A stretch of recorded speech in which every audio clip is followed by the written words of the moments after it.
There's two kinds of people, my friend. Those with loaded guns, and those who dig.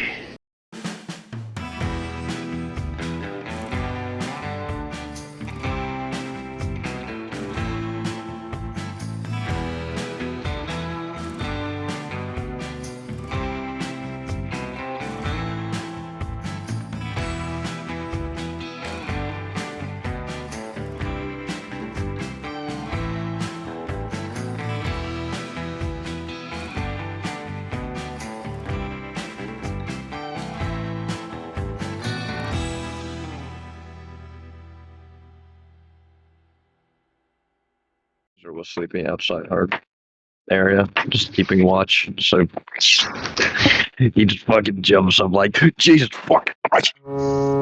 I wish I could have screamed as loud as I wanted. Dude, I was fighting with myself. I wanted to scream. And, honestly, I'll rush over there.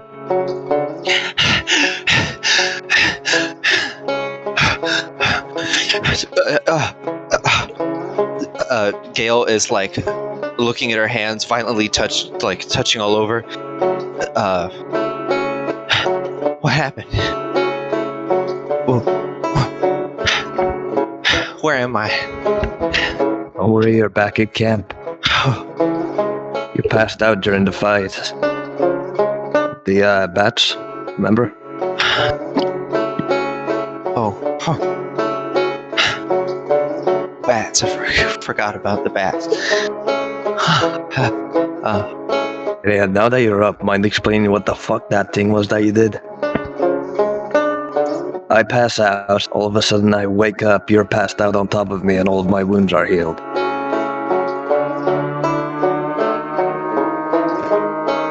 You see, Gail pulls out with her hand shaking one of the cigars that Damien handed off to her and lights it. And she looks like she's about to put it to her mouth, but instead she's shaking her hand.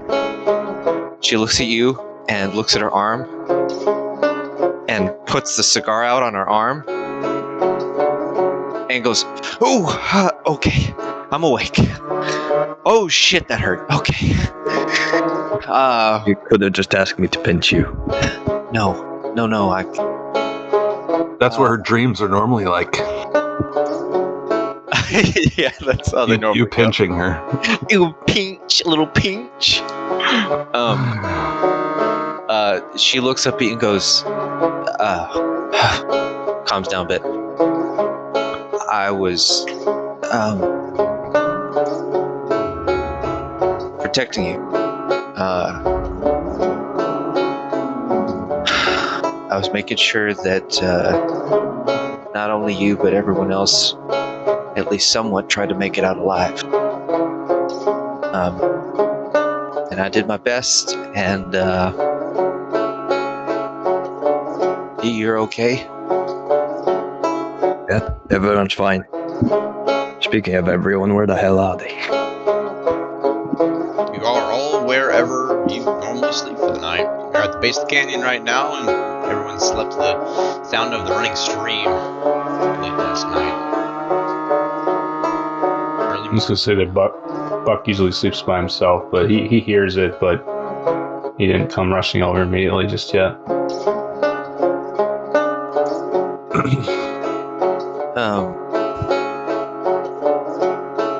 She's looking all over her person. She grabs her stomach for a second and looks around.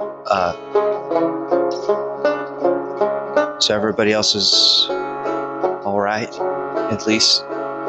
Yeah, your little trick, and I don't know, Buckskin mentioned something about a guy up on a cliff. I don't know. The bats fled not long after I woke up, so.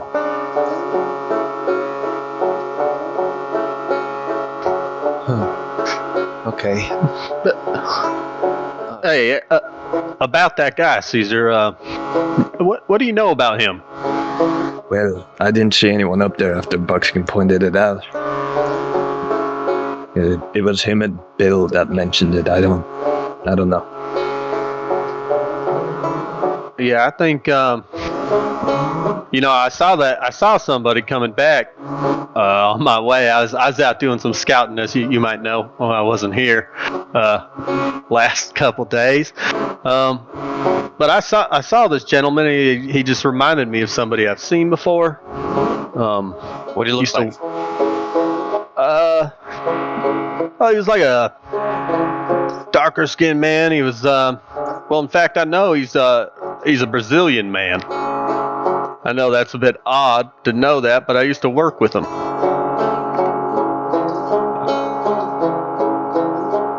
He didn't look covered in boils or anything like that, did he? You said Brazilian? Yeah, Brazil, like real nasty type. Scar, do you want to? Does this guy have boils or anything like that, or any distinguishing features? No, he is the Brazilian guy that you remember. He's wearing a mixture of Japanese and Western clothing. Yeah. You also said he was wearing samurai armor, right? Japanese clothing. Oh, not armor. No. Oh, okay. Oh, Bill rolls Okay, over in his okay. sleeping bag, props himself up on an elbow, and says, "Yes, I saw him as well." What quality intros you guys are giving into the conversation? I say at this point that Buck is kind of strolling up. He looks like Buck. The way Buck looks right now, though, he hasn't. He looks like he slept all night, sort of, but maybe not well, and he looks a little maybe more disheveled than you guys are used to seeing. And so I walk up and I say, "Well, what's the big commotion over here?" Ale's awake. Well, that's a good thing. Yeah, I am awake. I'm awake. Are you feeling okay?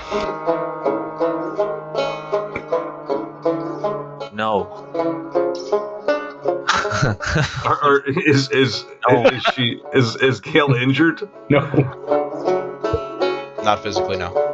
Okay. You healed her last night. Good.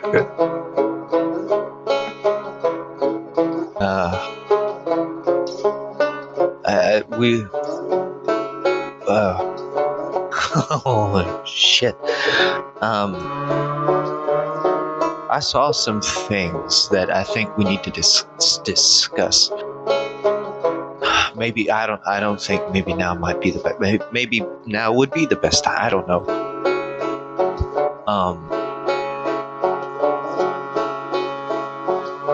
Something that involves all of us.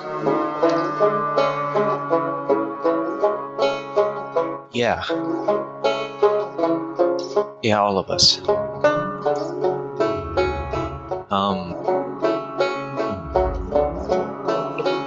Us being on the cattle drive along Sutter and everything that we've gone through may be seemingly some kind of shitty scenario, what with us running into Sare and all this bad luck that feels like bad luck, but I don't think it's bad luck. Something's been pushing us, manipulating us in a direction that we probably didn't expect to be going.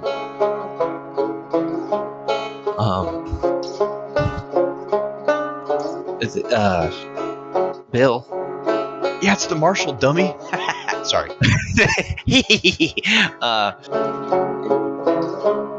But you still haven't found your sword.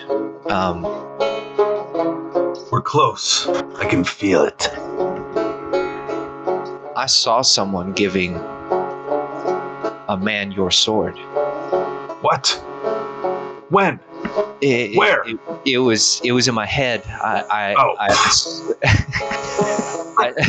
And you even like, fuck that. I saw a man giving your sword away. The location where you've been, Caesar.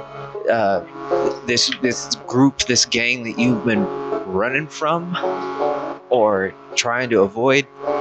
Somebody handed off.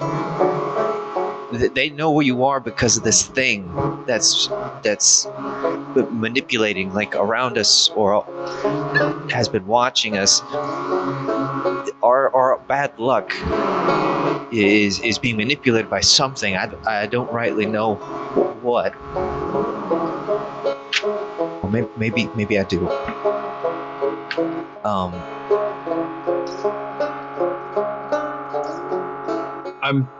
Perhaps I don't understand the language as much as I should. I'm confused by that. Caesar, when you went down,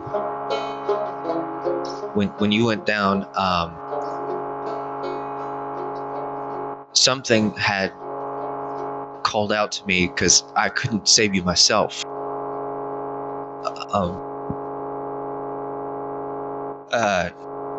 They asked me what it would take to help you, and I said, whatever you need, whatever you want.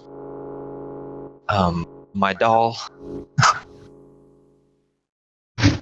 gone, and you're here. At least that's good.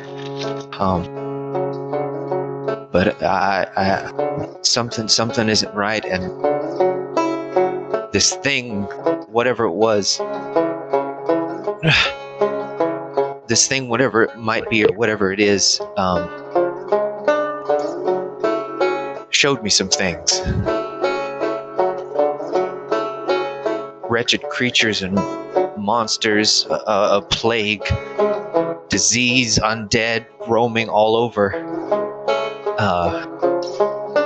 They called it something. They told me it was something coming, and she is like sweating bullets. Like, her hair is drenched. She's like trying to hold that cigar back to her mouth, and her hand is shaking. They called it the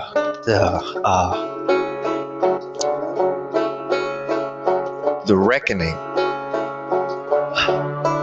Something to end us all, and the end of the world as we know it, I assume. Possibly ending us all.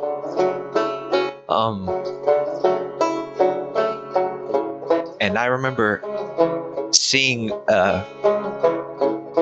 through this plague and disease and monstrous attacks and awful creatures, y'all's bodies in a pile. Caesar, Buckskin, Bill,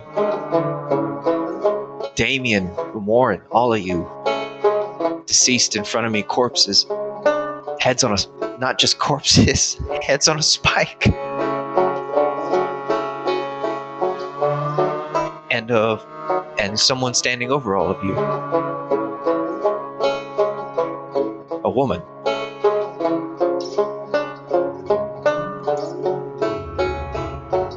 She had she had some kind of cord attached to her belly, and something attached to that cord hovering over her. It was, it wasn't a pleasant sight. I don't know what else to do. I don't know what to do. Or how to fix it. But I told this thing that they could have whatever they wanted. I don't know what that is currently, but I don't think it can be good. And she drags a cigar like halfway down. Doesn't even blow it out. She keeps it sucked down and isn't letting it go. Shaking.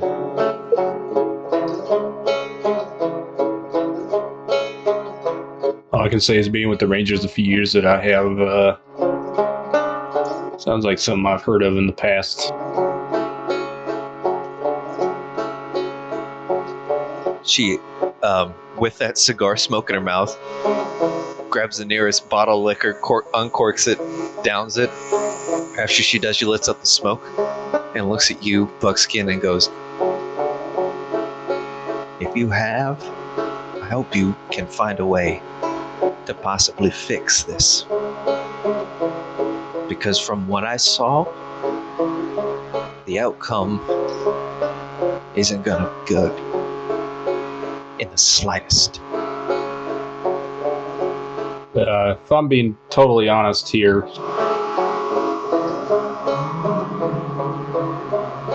when you, after Caesar fell, and you attempted to do a system and you fell in battle previously, when I looked at you, I didn't see you as we see you right now.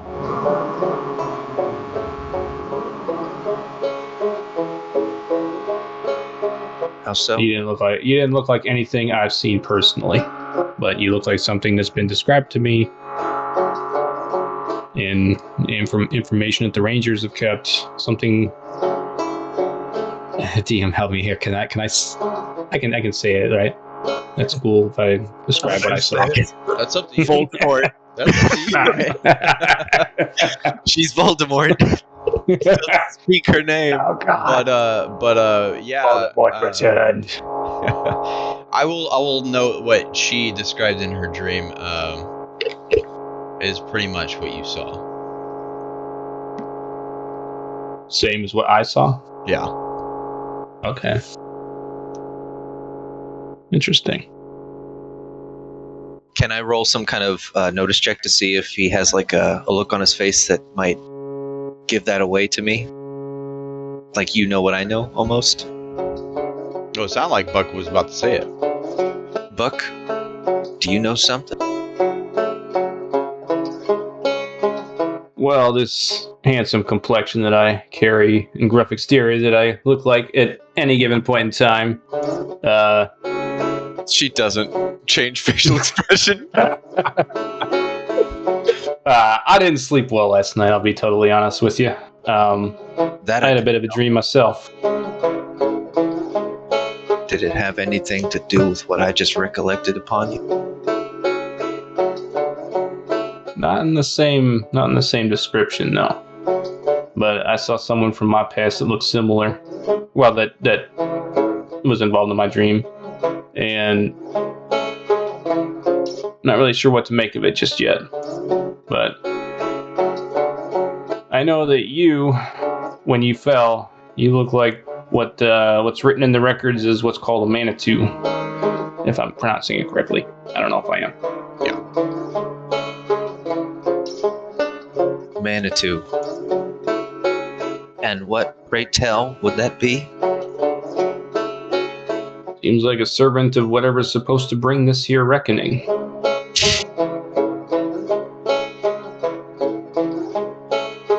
They're just sitting there looking at you guys like you're fucking crazy. It's like, the hell are these people? I'm not in the market for keeping secrets or trying to. You know, we're a group. We've been traveling together long enough. I feel like start keeping secrets. We can't really trust each other, and we get into tough situations. How are we gonna get out alive? Can't. But Bill was doing his best to not look at Gail like she was crazy, but that's what he was thinking. And then Buck started talking the same thing, and now he takes them both seriously. No offense, Gail. None taken. in my dream, though, it's probably more of a nightmare than anything. But you know, you happen to be in it, and a woman that I used to, well, someone I still think about to this day, but I ain't seen in 10 years, was also in it. And she stopped me from what looked like me shooting you. I don't really know what to make of that. Who are you speaking directly to when you say you? I'm talking to Gail. Okay. Shooting me.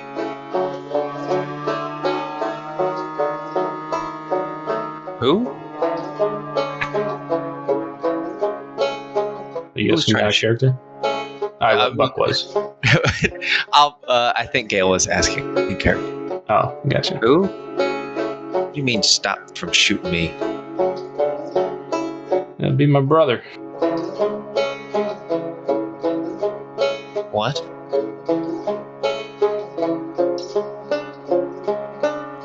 Don't really know what to make of it. Your brother.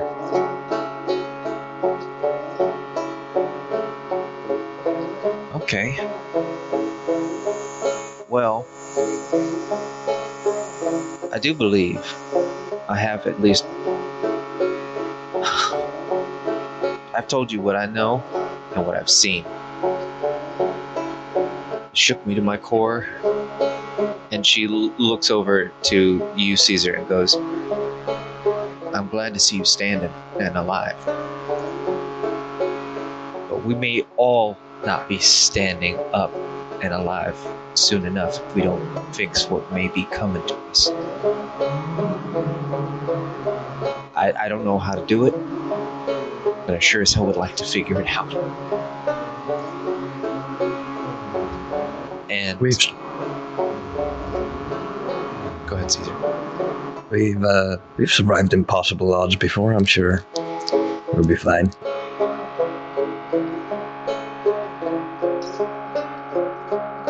Yeah, I'm sure. Yeah, it's possible to bite through the attacks of those monsters we were just fighting. Might have some adverse effects on us, cause some dreams. I don't know at this point. Now, you said the word Manitou.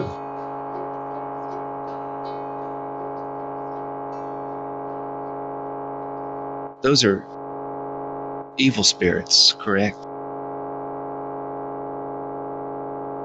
They latch to you. They feed My understanding is they latch to pain. I guess that makes sense. She smokes a cigar again. Well, what's on the agenda for today, gentlemen? Or should we just head back to bed? I feel like whiskey sounds pretty good right now. I think that sounds nice.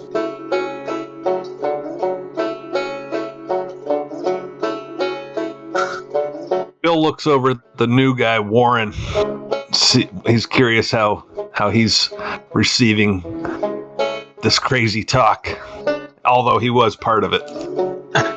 So Warren rode away the day before to go scout ahead, along with one of the ranch hands, checking out what awaits the cattle drive ahead. And then he comes back to the party just chewed up. Gale's half dead. They're talking about angels and demons and prophetic dreams and, end times. And I can just imagine Warren standing there, maybe with like a pot of coffee, just like stunned silence, standing on the edge of the group as they're talking about, killing each other in their dreams. Because those type of things weigh heavy on Warren, and I think he says like a prayer to God for your guys' soul. Maybe that's what's causing this stress, but I don't think I would do it like openly yet, like tell you maybe you're sinners. But I think Warren's thinking that. How's the prayer go? What does the prayer sound like? It's kind of rude to pray for someone's soul right in their face. I'm glad you asked, because this is... He busted out the whole book. I got the Bible.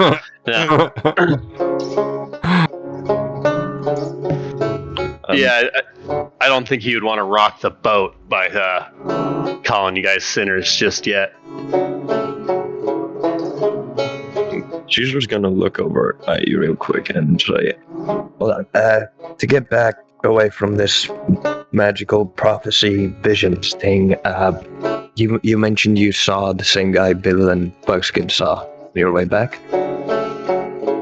Yeah, not only that, but I've seen him before. My old workplace back in Salt Lake City, old Gloom Town. Maybe you heard of it. Guy used to work around. You are. It's in Desiree. It's Hellstrom's territory. Oh, okay. I gotcha. Last Edge. And, you said he was wearing what exactly? A Brazilian wearing similar clothing to mine, something like that. Brazilian man in Japanese clothing. Yeah, had like a kimono type thing and a sash, bright colors. Kind of like Bill, I guess, a little bit. And a detail also, Warren, he didn't dress like that back when you saw him. Just as a side note, he dressed a pretty normal Western back then, but he was dressed that way when you saw him last night. He was a Latino man. We've already had an encounter with my gang here in America. Could be someone from my gang back home in Brazil. I mean, he certainly stood out.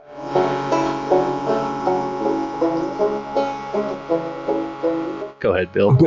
Bill's shirtless right now, and he's in his sleeping bag, so you don't know what's going on. But are you still doing the elbow thing? Yeah. He's got one knee out like that. He's all comfy. But you can't really see it because my microphone. But yeah. Anyways, we talked about, I think 2 sessions ago, like rehashing our descriptions of our characters for everyone's sake, but specifically BRINEY. So Bill doesn't dress Japanese like at all. He's like fully westernized. My bad. No worries. Like you didn't get a chance to hear a good description of us, so hey, I'm just throwing that out there. On that, Bill, and also Marshall, we said that we were going to re-describe our characters for the sake. Would it be okay if we did that now, just to get a better illustration? We should. On that note, we should start with Bill. I feel. With that, like westernized, what is he wearing? Like a little bowler cap? I mean, now not in the sleeping bag. He did start off. Bill did start off the whole campaign with a bowler cap, but he has evolved into a full cowboy hat. Oh my god! He bought that back in the last city we were in. The hat keeps getting bigger with every kill he makes. And so it was one upgrade from the what he thought was like a cool American style hat, but he realized that's not a cowboy hat, and so he got himself a full cowboy hat. Bill's also got armored cowboy hat. It's also armored because that's a thing apparently. Armored cowboy hat, why not? And then he's just cowboyed out these days. The only thing Japanese about him is him and his short sword. Oh, but that's beautiful though. I love that. Trench coat and shit, or like what was he wearing? Like, he started off with like even Native American armor, so like he didn't really know, like he knew it was Western, but he didn't know that it was like, white people don't dig on Native American armor, so like he didn't get that, but now he gets it, so now he's got like full on normal, pretty normal cowboy stuff. Yeah. I was picturing like the samurai, like Lamalar or whatever it is, armor. But that's Caesar. That's Caesar over there. That's the one that's half and half. Let's keep going. Keep going clockwise though, in Buckskin. I forgot that you have 2 jetpacks, Bill, on your back right now. Oh yeah. I've got 3. I got those 2 jetpacks on my horse so that my horse can fly, and then flamethrowers shooting off of his front legs. Gatling rifles attached to his head for easy aiming while you fly through the air. Yeah, of course. Easy access. Buck looks like he's for lack of a better image, he's your quintessential Western cowboy type deal thing, which you saw in like the 1960s, 70s, 50s era cowboy films. I mean, he's a gruff looking dude, a larger build. He's about 6 foot, older. He's got a lot of graying in the beard since we've been on the trail for a while. Hasn't shaved in a while. What used to be just a standard, mustache is now a full-grown salt and pepper beard. Large cowboy hat, heavy duster, and the Ranger's badge to go along with that.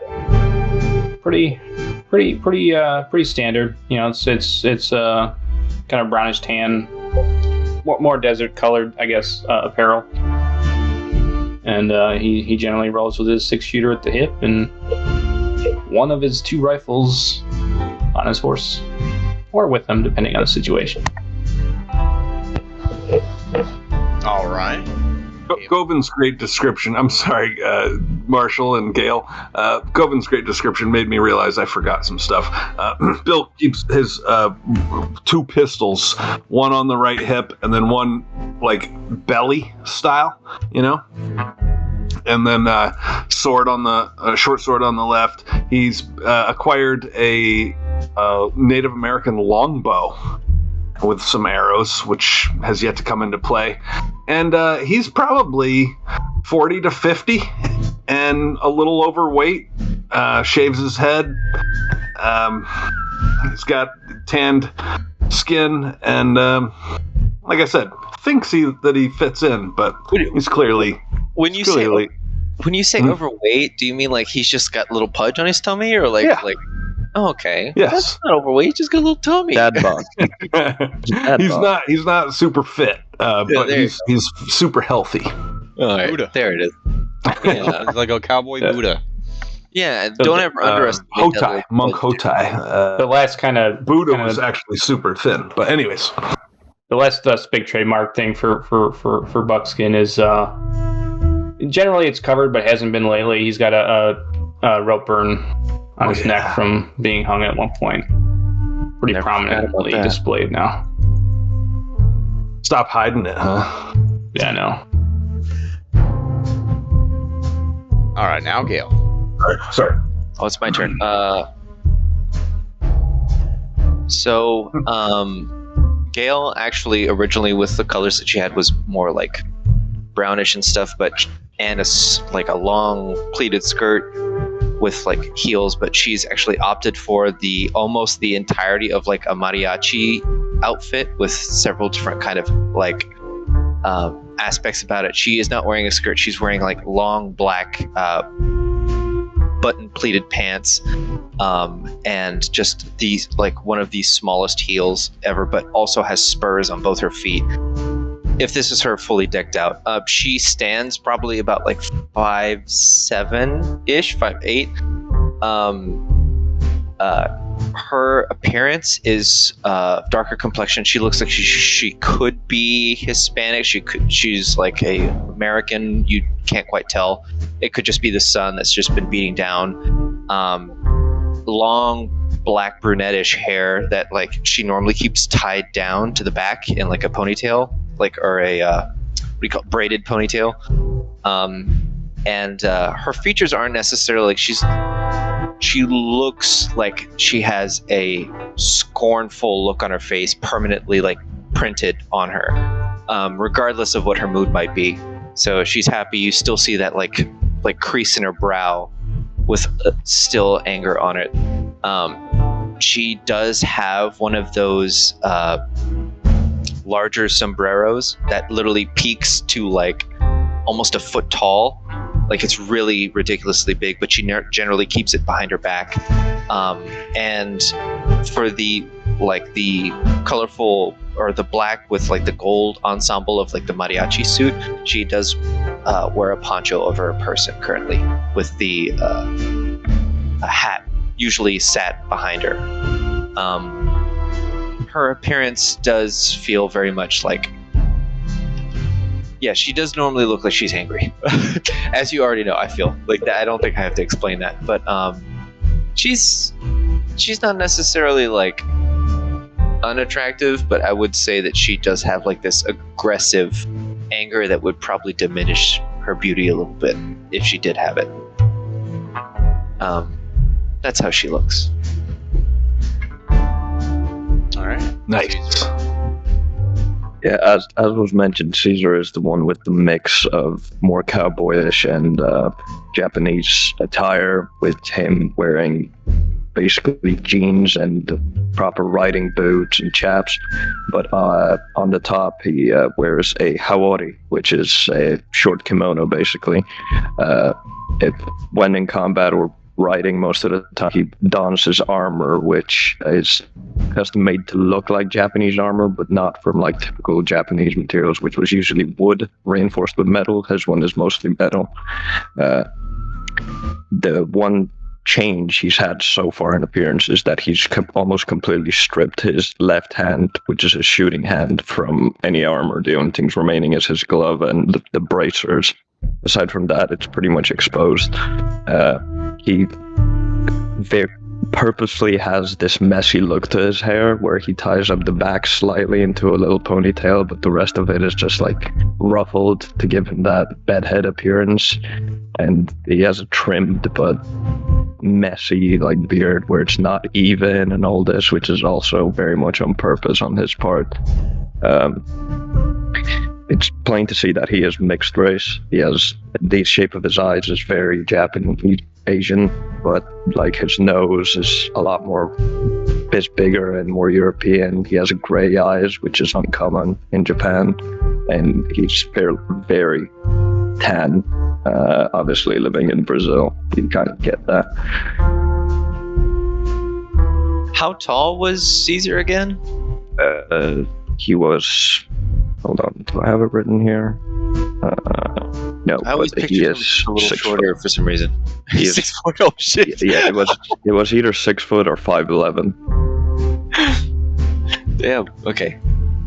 All right. Yeah, there's nowhere for that in the character sheet. We'll just throw that out there. You're bringing up stuff. I'll say Bill's 5'6". All right. And just because we're doing it and he's just so gosh darn sexy, let's get one more description of Warren. All right. Well, Warren is played by a Big Trouble in Little China, Kurt Russell. Oh my god. He looks similar to that, shaven, kind of a slick black mullet, held back with sweat. He wears a black cowboy hat that is lined with metal sheets on the inside. It has a rigging that he's designed so he can attach like a chainmail coif that goes around the outside. He does that when things are getting sketchy, which really he hasn't had much of a chance to do. On top of that, he wears a black leather duster that is lined with these metal sheets, and if you were to inspect the duster, it says property of Hellstrom Industries on the inside. He wears just Levi pants and chaps and like a white cowboy shirt. That about does it.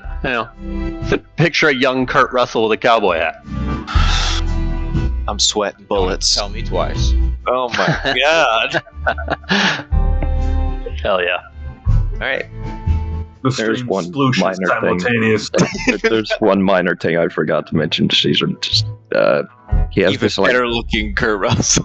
Yeah, no, he has this little like, what would be it's like a thing of leather that hangs off his belt that's reinforced with like straps and stuff. It covers one of his legs, but then hangs back behind him. I don't know the name of it. It's well, I mean, I don't know how to describe it. It's just, think of if you took a poncho, cut off a bit, and just hung it off your belt. But it's armored, right?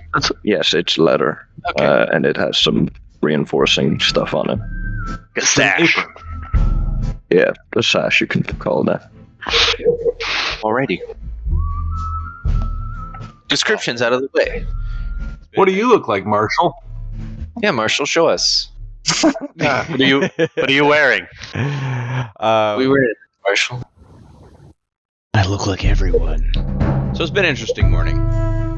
As you all kind of wrap up your discussion, maybe ending with a collective awkward silence, excluding maybe Bill. He was always in good spirits. Sutter Never awkward. You. And he sends the posse riding ahead in hopes of avoiding any backtracks or dead ends as the herd moves further in the canyon. After you go along as described before, about midday, you start hearing what Warren had described the previous night.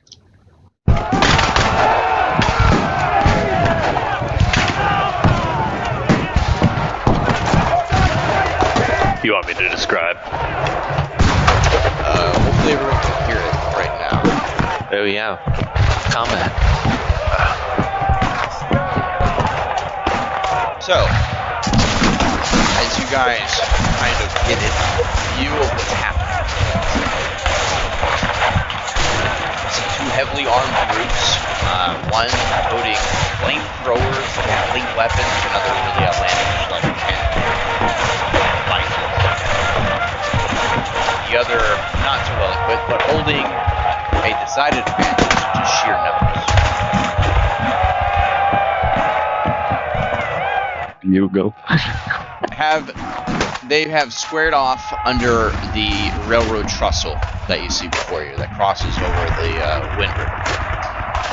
The battle seems fierce and relentless. It's the kind that doesn't end with prisoners.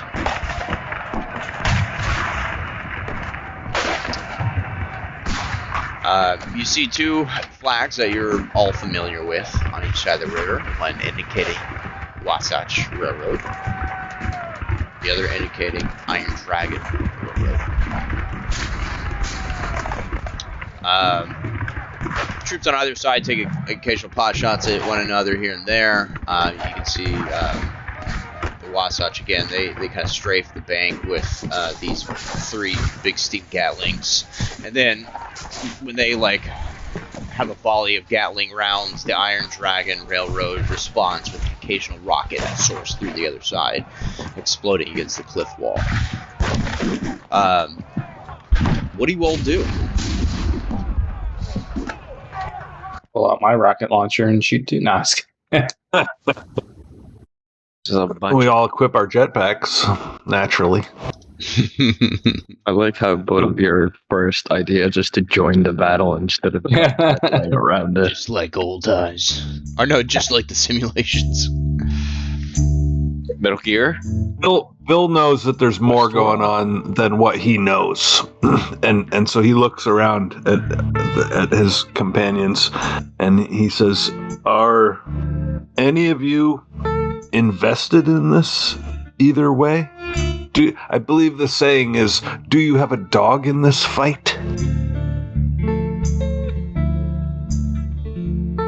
I ain't got no kind of dog in any fight.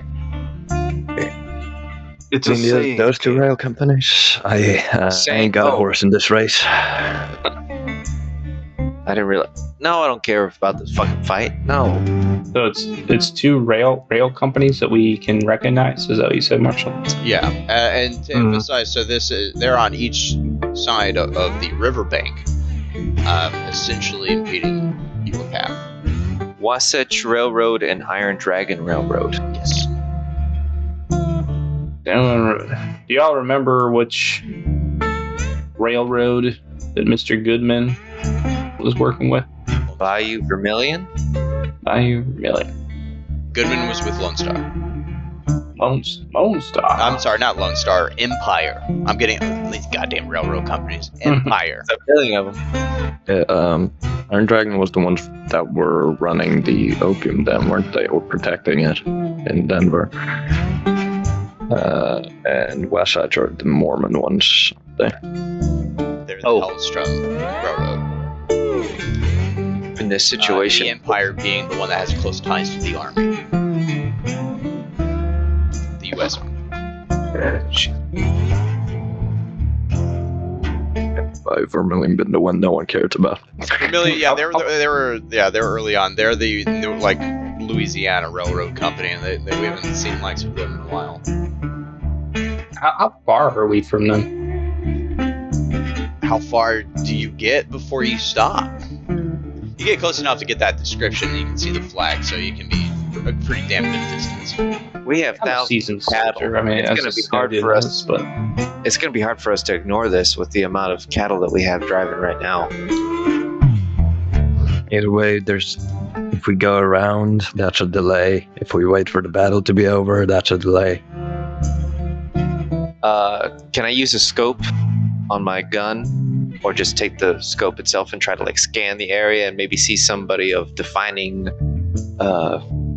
authority, perhaps? Yeah, absolutely.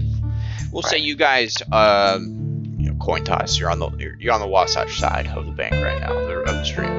Okay. So you look down and you see soldiers, and you kind of wait for a sec, scanning around, and you see a person emerge out of the tent that looks a little more decorated, has a big white hat on. Duck Dimmadome? Duck Dimmadome? White gloves. And, you can see he's clearly giving orders. Colonel Sanders has appeared on the battlefield. It's either Colonel Sanders or Doug Dimmadome or the Dimsdale Dimmadome.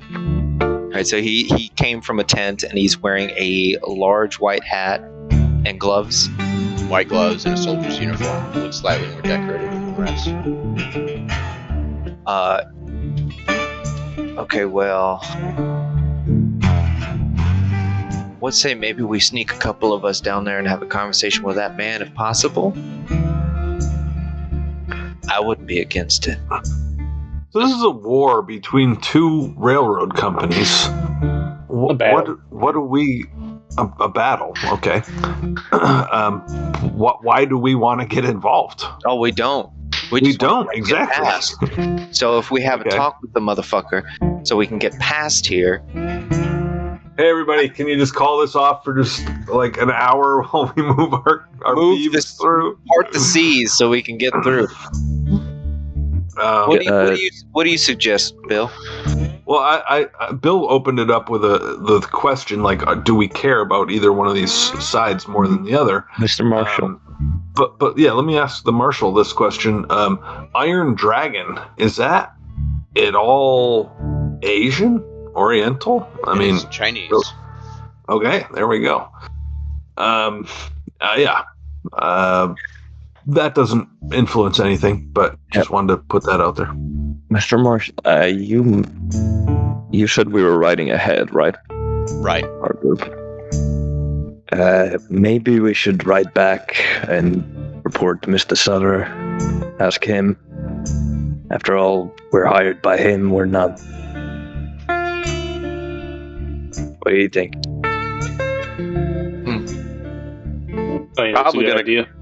Probably gonna ask us to come right back here and speak to this Dimmadome fella.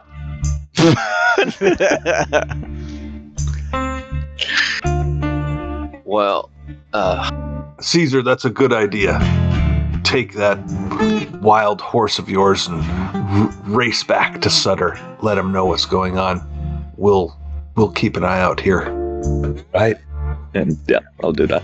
Okay. I'll race back to Sutter and report, ask what he wants us to do. Well, the herd's kind of catching up to you as y'all scouted ahead, so it doesn't take half the day to get back. It only takes actually a couple hours before you see the herd again. You approach Sutter. Mr. Sutter, What you got for me? bit of a snag. There's a battle with two railroad companies up ahead. They're blocking our path. Shit. Don't look like there's any way around, do there? They're taking up both banks of the river are covered by them. I'd say if we want to go around, it would probably take a day. He kind of takes his hat off and scratches his forehead out of obvious frustration with the constant setbacks. Well, you'd be surprised, but back during the war, this wasn't too uncommon. You said Wasatch and Iron Dragon? Yeah. Well, they shouldn't be hostile towards you in any manner. Try to go talk to the Wasatch commander and see if they'll cease fire and let us pass. It wouldn't be the first time. They got no reason to attack us. Do that. Hopefully, we can get it cleared up by the time the herd arrives. Yeah, they're railroad companies. They understand the benefit of having cattle move through the land so that they can benefit from it.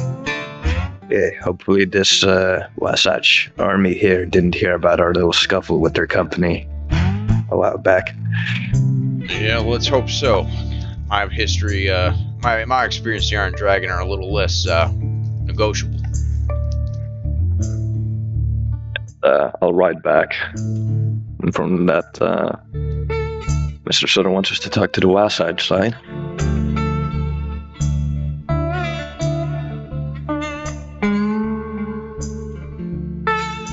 Hold on, let us do a quick 45 minutes of role playing while you're gone. Just kidding.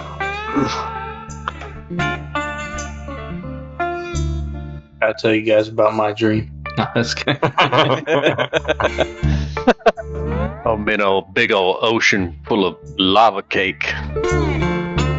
Yeah, I think we just take a small contingent and go speak to the commander of the Wasatch. Okay, so you just approach that side of the bank. Maybe with like a white flag. Yeah, I think Buck or probably Warren would not do the proper etiquette for walking up on an active battle in an attempt to show that you're not hostile. Okay. Well, the soldiers seem pretty occupied with what's happening on the other side of the bank. None of them pay you any mind. Now, keep in mind this is a live battle. How are you strolling on in there? Because there's gunfire everywhere. A lot of the soldiers are ducked behind a wall. They'll peek out and shoot and go and duck back down, etc. Well, what kind of cover is there for us as we move up? If you duck down, you can stay behind cover for the majority of it. Stay behind the main wall that they've constructed. Wall tall enough to ride in with that, or should we be on foot? Probably, if you stay on your horse, it's going to be a target. Okay, so I guess we go in on foot. Who's all joining us, though? Because I know... I think it's just us, right? We're the small contingent. With all of us? Yeah, why not? Yeah. I'm going. Okay. We're only 5 people. Just double checking. So yeah, it's to give you a better idea of what you're looking at, you've got several soldiers behind a low wall. You can see 2 tents and a torn flag bearing the Wasatch colors. The Iron Dragon side is pretty much a mirror of this. I think we want to come in from behind them, you know? We don't want to get in the middle of anything, so we do the best we can to come up behind the Wasatch. Okay, you avoid the soldiers and just try to beeline it for the tent you saw the commander come out of? Yes. Are these soldiers wearing uniforms at all? Like anything? Yeah, they're might dictate rank. They're wearing they're wearing a Wasatch uniform. Okay, so they all have like a unique uniform that's similar. Yes. Okay. Where are we at in the vicinity of like the main little encampment where we saw that guy with the white hat? You're making it to that tent, yeah. Are we all on foot? Yes. Yes. All right, yeah. All right, cool. Yeah, plus the gunfire spooking your horses a little bit anyway. You probably wouldn't want to tie him up, but yeah, you go there unchallenged. You see the occasional line of a few soldiers start kind of running at your path. I'm sure you maybe yield the way to them. No resistance. Gail's doing that thing with the beginning of fucking what's it called, Dances with Wolves, where he's just like colliding through everything or whatever. She doesn't care. They're going to talk to the guy. Doesn't matter who's going faster. Okay. Everybody just, let's go. As you move closer, you find that what is essentially a field hospital behind the low wall in this area around the command tent. You see the dead and dying are laid out on the ground almost haphazardly, and you see a corpsman wander among them in a vain attempt to somehow ease their suffering. Buck's gonna look over to the corpsman and ask him where his commanding officer's at. He ignores you. As you get closer to him, you kind of see the soldier's horrific wounds, which are obviously mortal. I need you to make a fear check against nausea. He's got like half his face missing, intestines are falling out. He's pissing shit himself. For all of us, Buck's used to this, but he'll. Anybody Probably really now. that passes by this scene is gonna probably need to That's a check. spirit check. Yeah.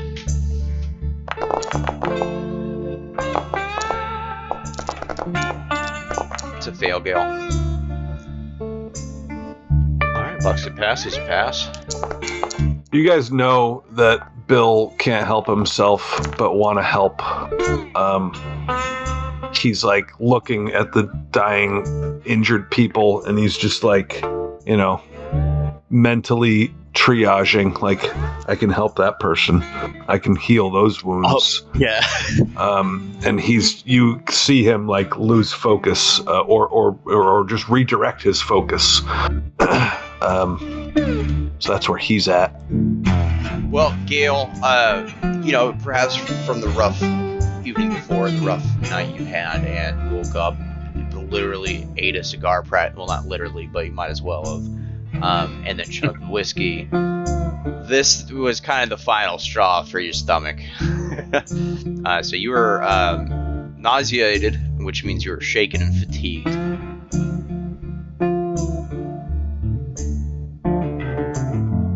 Shaken and fatigued. Bill, how does this translate? What do you do?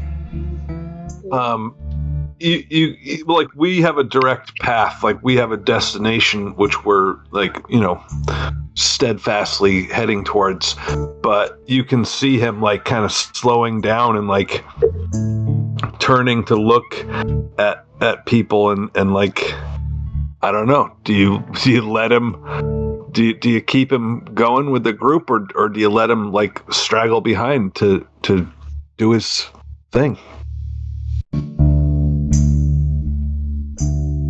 I feel like that's up to you, no? No, he's asking the party. He's Bill's lagging behind. He's saying what Bill's doing. Sorry, go ahead. I was just gonna say, Gil shook, as he said, fatigued, vomits on the ground in front of everybody, just like lets it out, spews chunks. And she kind of puts an arm on Bill, and she looks up at him with like bloodshot eyes, and just goes, "You got this. I'll help when I can." You kind of snap Bill out of it, and he realizes what his priorities are, and he goes to help Gale and keep up with the group, but he's like looking back at like somebody that he just knows 100% he can just lay hands on and bring back to life almost, or save from death. You're digging your arm under my tit too hard. Can you do under the armpit more? You're dragging me. It's hard to stand up this way. You're hurting it. Oh, guy, before I forget again, side note, those of you who are associated with Twilight Legion, the agency, and even Rangers, by the way, that dime novel that was found last night is not good for business. Just FYI, you definitely don't want any of the supernatural events that you've encountered to be going public. Not that is uncommon in dime novel hopping. They're kind of like referred to as like what are those newspapers that are bullshit? The people, what's the term for those? Tabloid. Tabloids. Right. Regardless, Supermarket newspapers. it would be a concern of yours. Sorry, just keep that in your back pocket. Okay. The entire novel, or just like all that? No, I'm just kidding. Supernatural stuff. For a little a tidbit of a serious moment, if you go to help her up, Bill, she does like kind of like trying to choke back vomit, and it's like we can come back and try to help if you want to. I think now we do need to at least keep our eyes looking forward and not around us. Yes, I'll ask permission of the leader. Yeah, Buck's gonna look to Bill and just say that I can see you want to help them, and I think that's great. I've seen a lot of injury like this in my time, but maybe I don't want to use them as leverage, but I don't really know what kind of situation we're walking into, and maybe helping some of their injured might give us some help along the way. Damn it, come along. Bill nods as he helps Gale along. Yeah. That was really smart, I think, of Buckskin. Take a chip. Nice. Sweet. Because I spent so many last time. I know, right? I spent like fucking all of our chips left. No, I only had one left. I forgot to even add mine back. How many do we start with again? 3, right? 3, except Govin tonight. Just got 4. I have 4? Oh, okay. Well, shit. I only had 2. I think Now you have 5.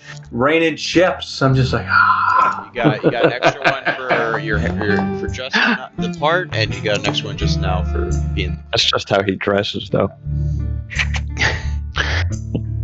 I think Warren's anxious to get down there, and he's like, God damn it, hurry up. We're going to end up just like them if we keep lingering around out here on this battlefield. Come on. Oh.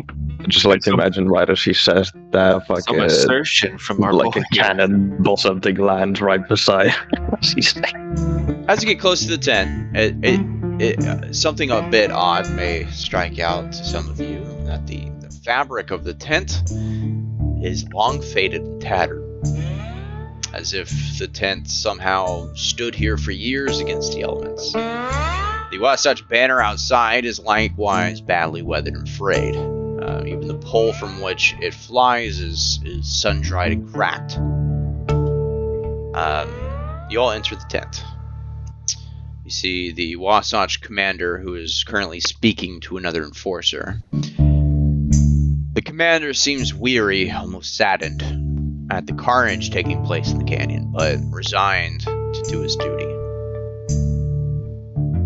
Our orders are to hold the dragon forces here as long as we can, the commander says. We can hold them until hell busts loose, but I don't think we can beat them. The enforcer, the other enforcer and their answers. There's just too many of them. Too many of them, and they ain't showing any signs of retreat. As long as that bridge holds, we'll still keep fighting, though.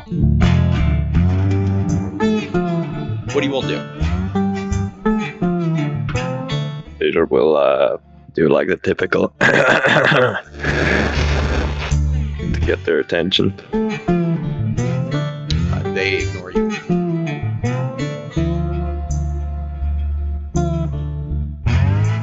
Excuse me, says Bill. They ignore Bill. I shoot a bullet through the ceiling.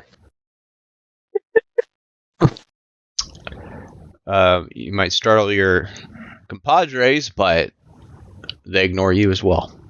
Bill walks up and tries to touch the leader on the shoulder. Oh my god. Bill walks up to touch the Wasatch commander, and his hand goes straight through. Oh, What in the hell? he steps back. Everybody the roll artist fear got checks explode. Oh, they're all ghosts. They're fighting a never-ending ghost battle. They ain't here, Bill they dead. steps back, realizing what happened, and just is still oblivious to his existence. The commander and the enforcer face Bill as if he wasn't there, and walk straight through him, and then walk straight through the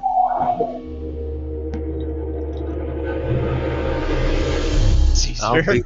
Caesar? Well, Caesar? You're gonna get another phobia tonight? He's afraid of ghosts. He's afraid of vampires. Ghosts. Terror. Oh man, Scoop. D20. Oh man, Devil Up. Like, man, Scoop, there might be some ghosts in here, man.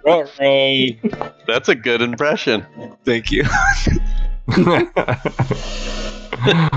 All right. Oh, like, we gotta get out of here, Scoop. 1 through 3 is what you want to get. You get an adrenaline surge from this. When we start our first action round, you get a Joker off the bat. Ooh. Total opposite spectrum of what you got last time. Ghost, I'm fine with. Bat, no. Fuck that shit. No bats. They're like flying rats, goddammit. Everybody's got their phobias, man. All right. What? You all hold your shit together. What are you all doing? Baffled and confused and wondering, like, what the fuck is going on here? I'm just looking around at everything and trying to get an idea of maybe the weapons that these individuals are carrying. If I can gauge like how Buck's been around for a while, maybe he can gauge like how long ago this battle may have taken place. That's what I'm thinking too. So Bill's looking at like maybe there's a desk or a table, maybe there's books open, maybe a newspaper, anything that he could like read or like. Yeah, he's thinking like Buck to somehow date these ghosts. Maybe to add to that, a common knowledge roll for like a battle that happened in this area. Oh yeah. Yeah. I was going to ask for a faith check. Okay. What's Okay. up? John, did you say all of the ghosts left the tent, or is there still one in here, or something There's like that? soldiers here and there, and the others there's still maybe one in the tent. Caesar will walk up to that one and just start moving his hand through his head like, huh. Well, this is cool. Govin. It's Buckskin. Buckskin. Golden skin. No, that's weird. Yo. Edit that out. Get that out of here. I don't want to hear that Clean again. that up. Govin, you know you can give me a survival roll. Survival? Okay. And Warren, yeah, if you want to do a common knowledge roll, or I mean, you have you're Mr. Smarty Pants though. Hold on. Yeah, what about weird science? Is there any weird science going on here? Unfortunately, I wouldn't say it was weird science. Okay, you have a D6 in common knowledge though. Also a cult. A cult may come into play here, but if you're trying to gauge like how old the tent is or when their weapons came from, give me a common knowledge. And Bill has battle smarts. Yes. That's exactly what you need. Go ahead and give me a battle smarts roll at a +2. Snap. Hell yeah. Let's go, Bill. Come on, Jesus Bill. Christ, Buckskin. +2. I'm not sure. Where do I? I'll just roll it. I'm going to add the 2 after because I'm not sure. Where is that on there? I don't think there is a +2 feature. Mhm. I'll see your. I think you can adjust it. Yeah, Where do you adjust it? Under value. The modifier. Value? Okay. Oh yeah, there we go. Okay. Here's the roll. Very nice. Okay, everyone passes. What was that roll for, Caesar? That raw 3? That was the fear thing. That gave me the adrenaline. I thought y'all had an option for fear checks, no? It's not, huh? I thought fear checks were just spirit rolls. They are, but There was the if spirit you- which I failed, and then he had me roll that terror or whatever it's called. Oh, right. I thought there was a fear check you could roll specifically, and that way, if you fail, it will automatically roll on the table also. Anyway, moving on. Let me see what information you guys divulge here. First of all, Govin, the weapons are not old. As a matter of fact, we'll say with the raise that you notice one of the weapons is brand new, and is a model of gun that came out just 3 years ago. Okay. Warren, you did recall something about being a part of Blaszczak or Hellstrom's crew of scientists or what have you, whatever your association was with Wasatch or Desiree, you knew of a ploy that was implemented to kind of throw off the other railroad company, the Iron Dragon, where a fake railroad bridge was built. And a great battle was ensued from that, even though it was just a distraction and a lot of people died, and it was about 3 years ago.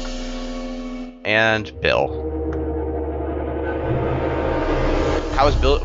Bill, yeah, Bill, you walk over, you can't, it's not tangible, but you can read the orders that are on the table from the commander, and it's dated about 3 years ago.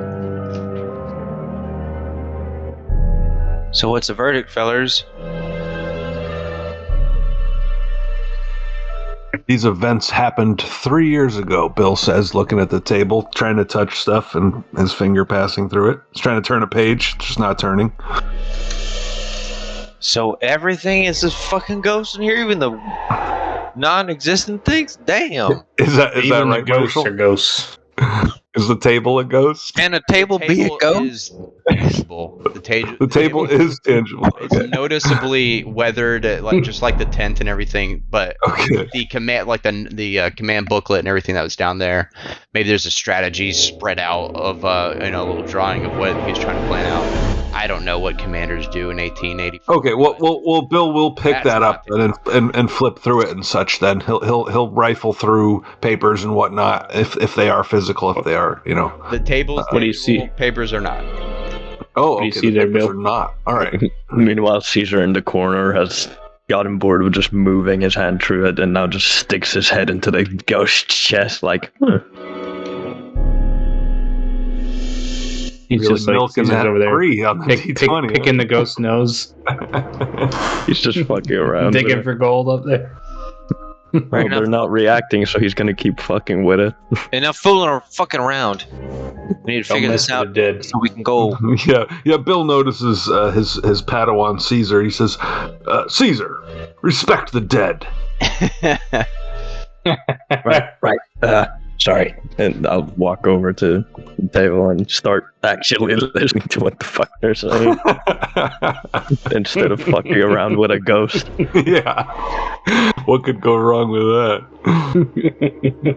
I tell you what, the Iron Dragon are sure gonna be pissed off when they find out their enemy ain't even alive anymore. Unless they're not alive. And I think it might be safe to say that this whole battle's just I think all these men a fought to reenactment the in death, and they incorporeal continued. It was a total Fight on slaughter. after You the would have known, Warren. Yeah, it was a total fucking slaughter on both sides. Oh, they just reliving a ghost battle? I mean, We're stuck in it. well, correct me if I'm wrong, but that's not our problem. Well, they might end up being our problem if we try to go through and they attack us instead of each other. Well, considering that one didn't react to me shoving my head in his chest, I think it's safe to say we can probably just ride through him. There's only one way to find out, and Bill exits the tent. Something at this moment interesting Dramatically. happens as Caesar turns around and says that. You hear something whiz right to you, and maybe off of a shoulder plate of yours, Caesar. A bullet bounces off it and ricochets. What in darnation? So ghost bullets are real. Okay. We don't know that. Well, you're right. We don't know what's going on. There could be live people up in this like we are. Let me get this straight. This is like a digital recording in the 1800s. What? Like a Twitch clip. It's like a Twitch. It's like you're clipping like a scene from the battle. Like Ghost VR. Yeah. Don't forget to do clips tonight, you guys, by the way, on the stream. And for those, Bill, or rather, no, this is Ryan. To do that, you'll see on the bottom right of the Twitch video, a little. What are those called? The little claps for movies. Wacky things. Sound clap. Yeah. Action thing. Yeah, when you hover over it, it says clip. Yeah, that is how you make a clip. So whenever something happens and you guys want to clip it, just go down and click on that and make the clip. So it you and send clip it at the start of what you want to record, or I still don't get it. It'll kind of retain like a few minutes back, and then it'll send you into essentially an editor, and you can pick what part of what just happened you want to clip. What are you all doing? Bill walks out of the tent. Well, Bill is heading out of the tent, and then a bullet ricochets off Caesar's armor. Yeah. You see, Caesar, you like get pushed back a little bit as it ricochets right off. I think naturally Bill kind of ducks a little bit, and Gale's gonna tackle you to the ground, and like get you out of the way of a bullet getting shot at you. too late. I mean, it already ricocheted off his armor. I know. Yeah, she's tried to put you close to the floor. Oh. What a budding romance here. Can Buck roll in like a notice check to see if like there's a lot of shots happening right now, right? Right. Yeah. Hail bullets. Can I roll a notice check to see if I see bullets passing through anything around us, hitting like maybe not dead people, not ghosts? Yes. Okay. Sweet. After getting tackled by Gale, she's just going to say, not that I'm complaining, but could you not do that in future without warning? I'm going to keep doing it as she tries to put her hat back on her head. Buckskin. So where the bullet came from, you do see that there is a small hole in the tent, but it's not fresh. It's been there for years. I'm going to yell out to the group. I'm just going to say, I think we need to exercise caution. Even though we can't interact with any of these individuals, it seems like the projectiles and weapons they're using may still be deadly. Gail's going to get a look on her face, and she's going to look around and notice what you just said, and that it seems a little strange. She's going to get up and walk out the tent and walk straight through the battlefield towards the other end. Oh, shit. You're doing exactly the opposite of what I just fucking said. So that's exactly what Bill was about to do. So I think he might have the opportunity to grab Gale and stop her from doing that, as per Buck's good advice. All right. She's not going to fight it. She's gonna... Okay, I was going to say, we'd have to do some rolls if you fight it. But... I'm not going to fight it. Caesar's going to get up, dust himself off, and walk over to you guys. Be like, well, I see we head back. What else can we do here? Unless some of you know how to get rid of spirits. I've interacted with spirits. I don't know if I know how to get rid of them.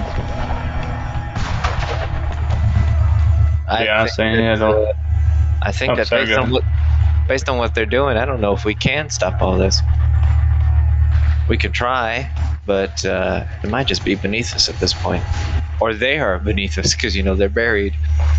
But are they buried, or is that the answer? Maybe they need to be buried. Bill is in the tent doorway, the flap, and he looks at the battlefield with new eyes. Are there perhaps 3-year-old corpses, skeletons strewn about? No, none that you can see. Ah, well, I got nothing. Well, I mean, we're not trying to exercise a battlefield. What if we, Warren's got his 6-shooter drawn. He's looking around nervously for where this bullet came from. what if we gathered a couple head of cattle and just tried to push them through here? I mean, it's not our job to exercise the demons of this battlefield. That's true. Warren, this may be, since you're just joining us, I may not have mentioned quite yet, but there are literally thousands of cattle on the drive.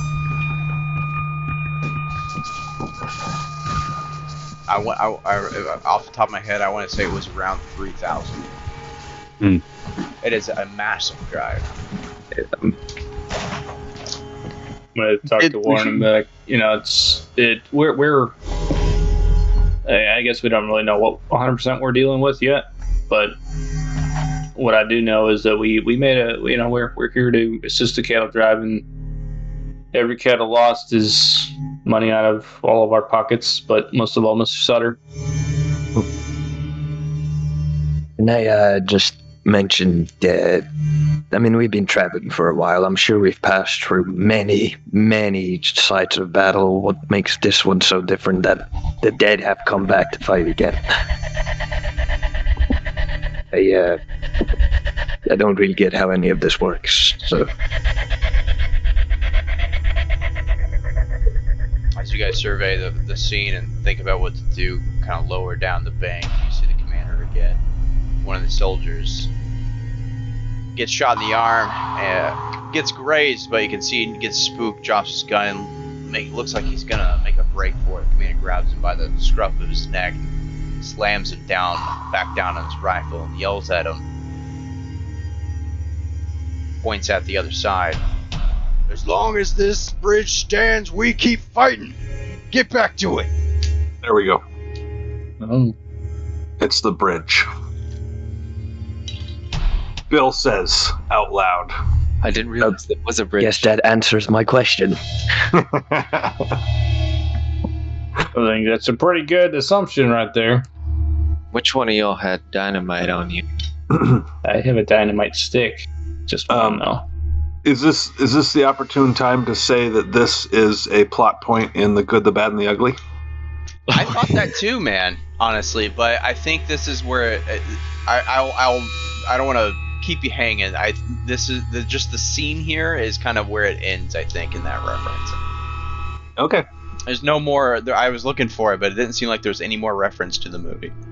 All right. Well, literally, Good, Bad, and the Ugly. They have to take out a bridge in order to stop a fight or battle. So, anyway,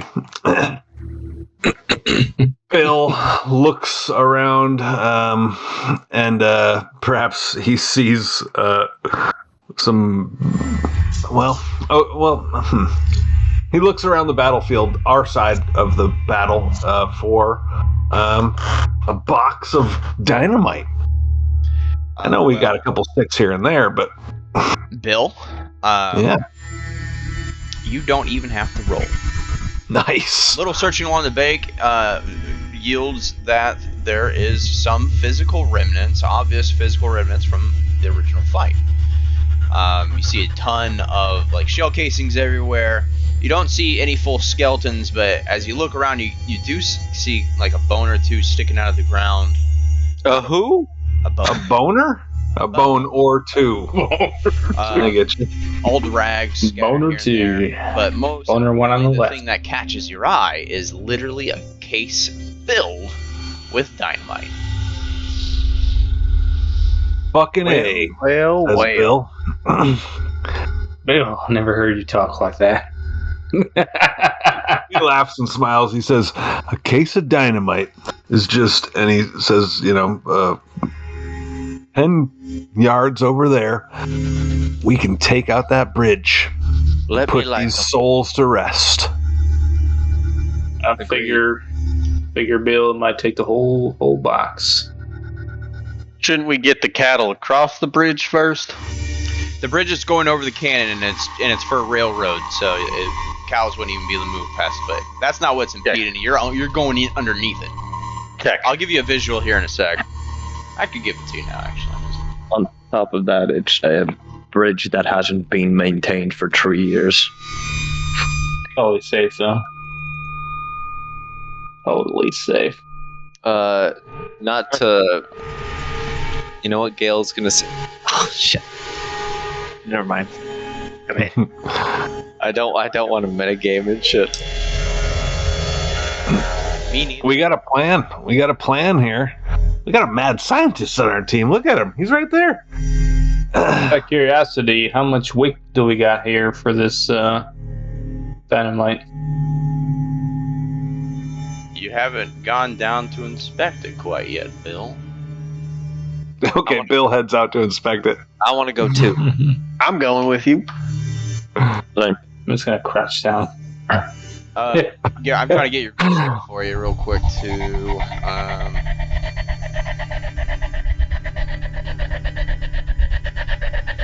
So Bill's Either way. Bill's acting like he's in a live, real battle. He's ducking down. I mean, he saw, or at least heard, that bullet ricochet off of Caesar's armor. So he's pretty confident that he is in danger. What are you doing down there? What? What are you skulking for?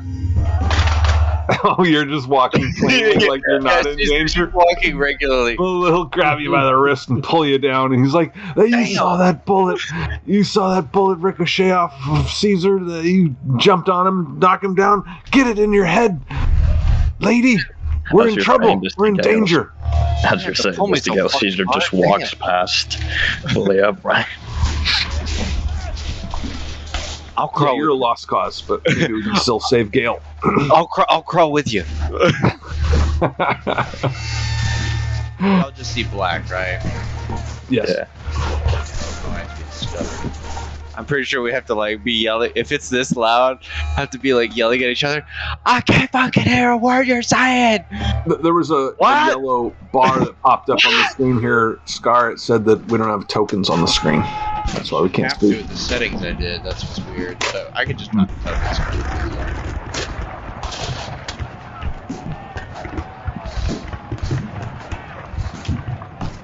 I have vision. I have vision.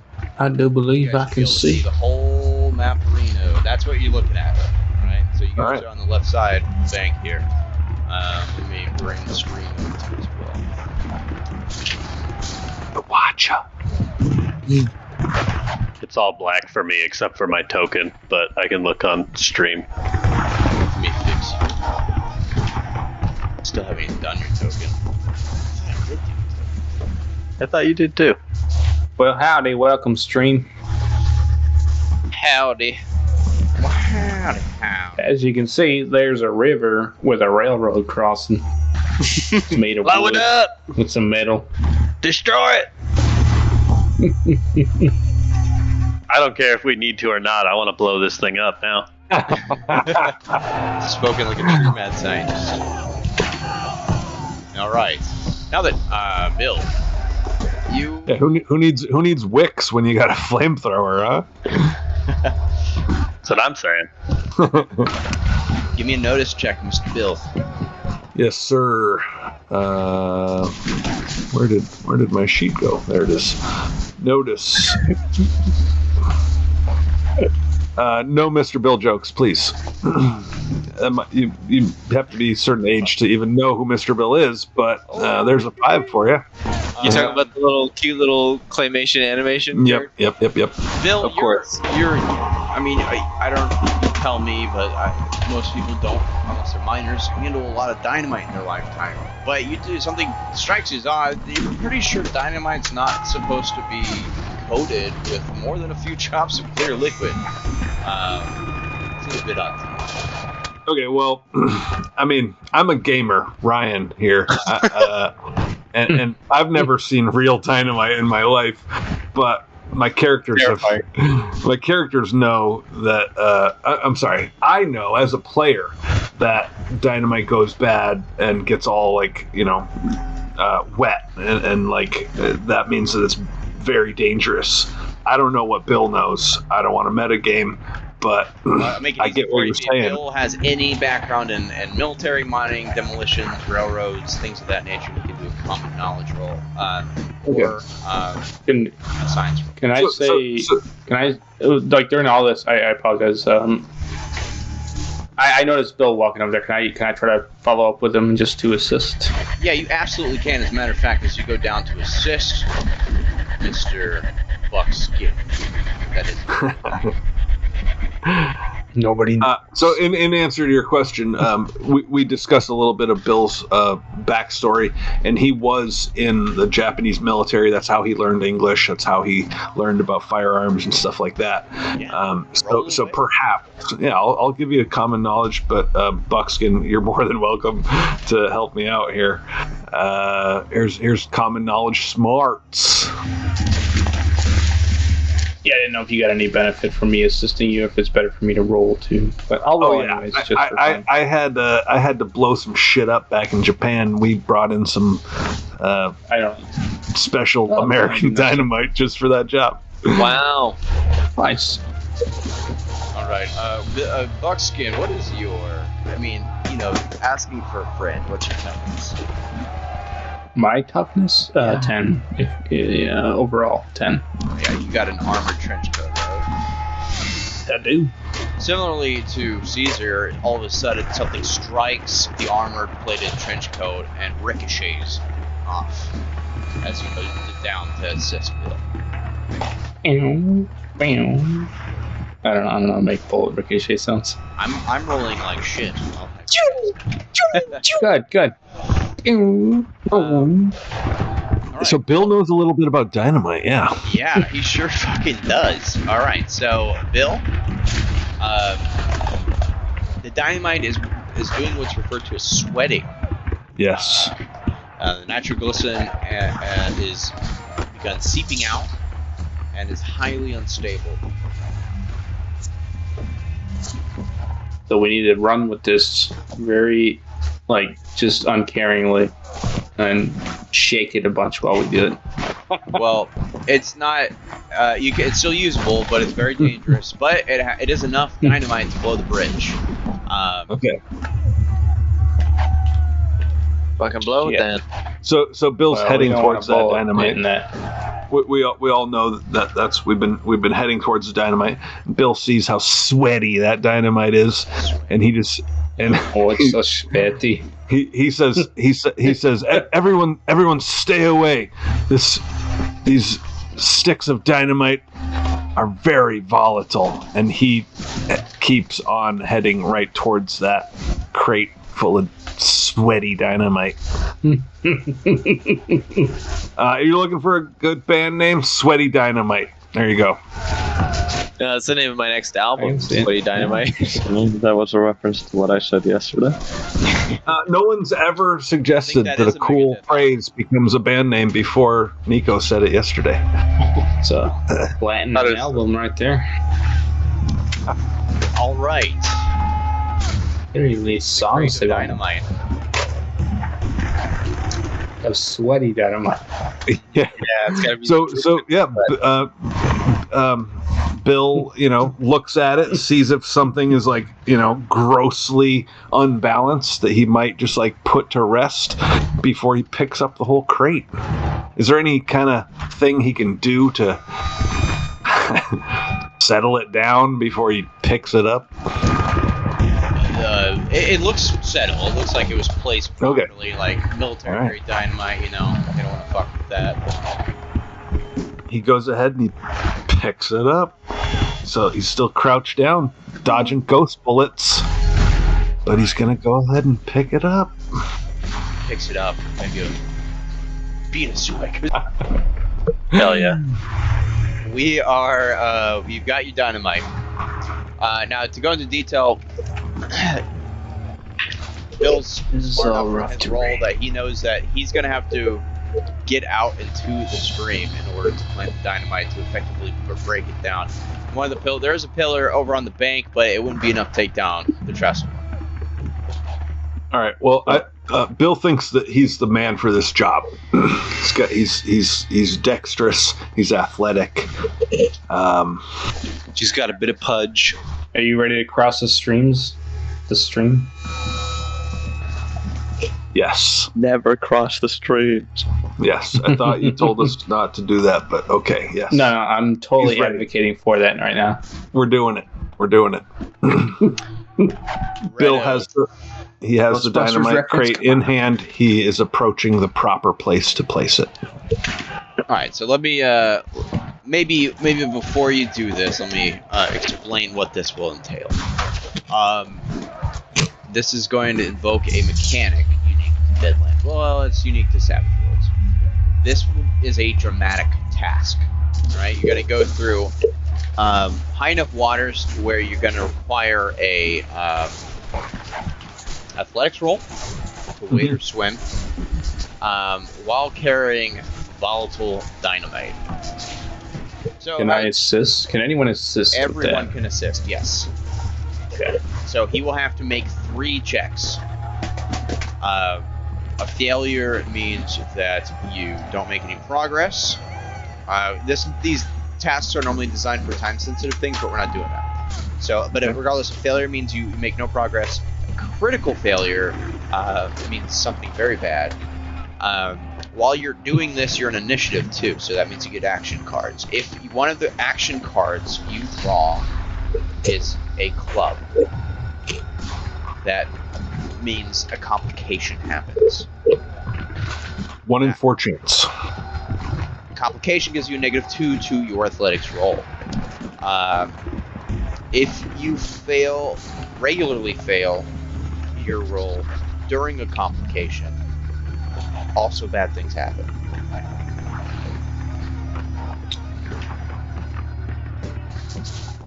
Okay. So how's this going to unfold?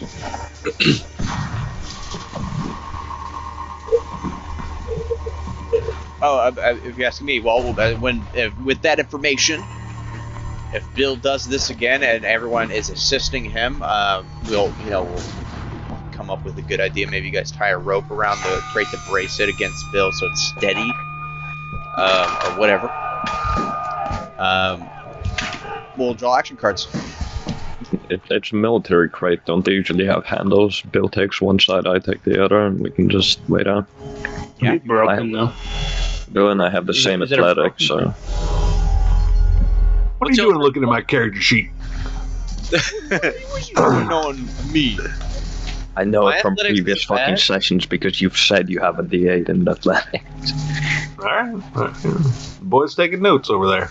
Now, although, so typically these incur a time-sensitive situation, which is why sometimes we make no progress. Instead of doing that, I'm going to be rolling for stray bullets to be hitting you. I love that. Can I go with him to try to maybe be like the human shield for said non-corporeal bullets? Let's keep this unconvoluted. If you are assisting, you're going with. How about that? Yeah. Okay, that works. I'm going with. Yeah, same. Or Buck's going with, I should say. Bill tries to discourage you from doing that. He tries to take this all upon himself. Buck just ignores Bill's pleas to let him go alone. But Caesar will say to you, well, if you die here, I can't keep my promise to you now, can I? Can't be having that. Well, Marshall, I have power enough to cast Numb on all 3 of them.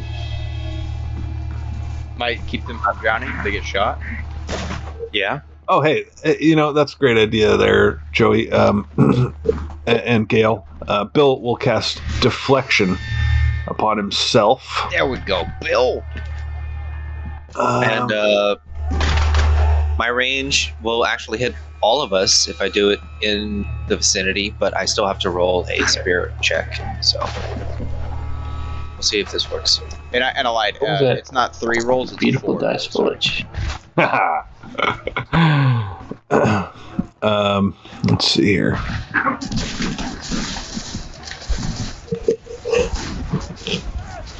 Got a 6 on my spirit roll, Marsh. It's a success. Home slice. All right, you all have 1 point of wound or fatigue penalties numbed, taken away. If we get hit and damaged, we ignore it. Yes. So Marshall can. So wound or fatigue? Is that what it affects? Wound or fatigue. You're still fatigued, by the way. Just FYI. That's why you got that negative. Me? Thing, huh? Gale. Yeah. Oh. Now we do ignore it. So Does like an area cast and you just numbed yourself as well? That's my point. Does numb stack with nerves of steel, where I get if I have to roll something, I also ignore 1 point of penalties just in case I accrued 2 for some reason. It stacks. It should. Yeah, I mean, that makes sense to me offhand. I'll look at it later. Okay. Alright. Just checking. Be careful. Just try not to die when you're on your way back. You're not going with Gay? No, I'm gonna sit and watch. Probably Gail, are pretty you fast. eating food right now? Yeah, I found some jerky in one of y'all's pockets on your saddles. It's like bullets ricocheting over your head. Yeah, I just decided to help myself. I That's do believe good. that's gunfire. Alternative narrative: Gail found some 3-year-old beef jerky in the tent that she's. It's so dry. So She's looking up and down. She goes, moldy. I'm just gonna. I only got like 4 teeth left. This is rotting them away. Oh my god! No, I'm kidding. She's Is that canon? Full set of teeth. Full set of teeth. She goes, oh, good luck. I'll sit here and watch for you just in case. She pulls Warren. Warren. Oh, go ahead. Oh, actually, I needed to ask you something, Warren. What is your toughness? This. My toughness is that. So, let me correct your. It's the one in the box, the smaller number next to Oh, toughness 5. is not 5. relevant. 5. Yeah, I have never seen that one. Oh, that's unfortunate. Oh. That means I got a raise on you, Warren. So, Mr. Marshall. yes. She spits out the jerky. She gets a 1,000-yard stare. Puts her gun away. And she joins y'all with the cargo and goes, "No, I think I ought to stay with you. I'm coming to help. Let's hurry the fuck up on." My brave you, Gail.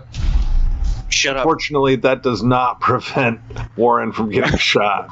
A good interruption. So, Oh yeah. Gail goes from Smoke weird mirrors. to weirder. Where she gets weirdly serious all of a sudden.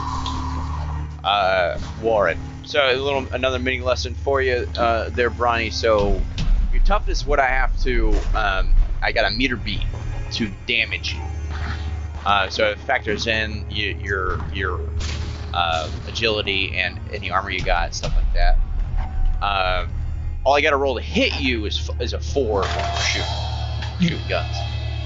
Slight correction. Toughness is vigor and armor. Thank you, Junior GM. So how raises work is if I meter beat that and I get 4 more over that on top of that, it gets a raise. So how damage works in this game is if you get hit. So if I got a 5 to a 8, right? Yeah, a 5 to 8, you get shaken. You know, you're the main action hero in a movie right now, so you get these flesh wounds all day long. If you're shaken and you get hit again, you get a wound. You only get 3 wounds. So since in my one shot I not only hit your toughness, I got 4 above it also, a total of 9. I not only shake you, I wound you right in one shot, which is kind of the crazy thing about this game. A drunk deadbeat in a saloon can one-shot a hero if he gets real lucky with exploding dice. Does dodge factor into that at all? Which gives me a -2. Does that change anything? Do I still get a wound? Where's your dodge at? It is. Edge you got It is the 40. Yeah, edge. I took this advancement, so I think that still puts it at a 7. And so my armor, I have a armored vest and an armored hat, and that doesn't. Yeah, it's not counted in, so you should have a 9 toughness. Yeah, because your dodge affects ranged attacks, right? Your armored hat doesn't count unless it is a called shot for your head. Otherwise, all shots default to your chest, which is where that toughness stat comes into play, basically. Yeah. So all this is correct. Yes.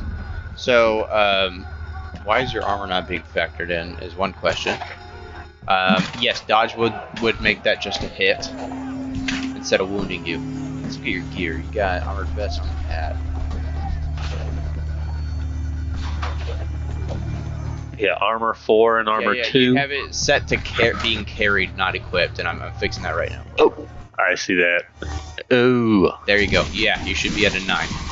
I still meet, unfortunately, so it finds a crack in your armor, you get a flesh wound, and you're shaken. Shaken. Got it. No. No. Stupid. No, that would bring it actually to an 11 with your dodge. Stupid. And what? You literally see a bullet coming somehow and move your head out of the way, like some kind of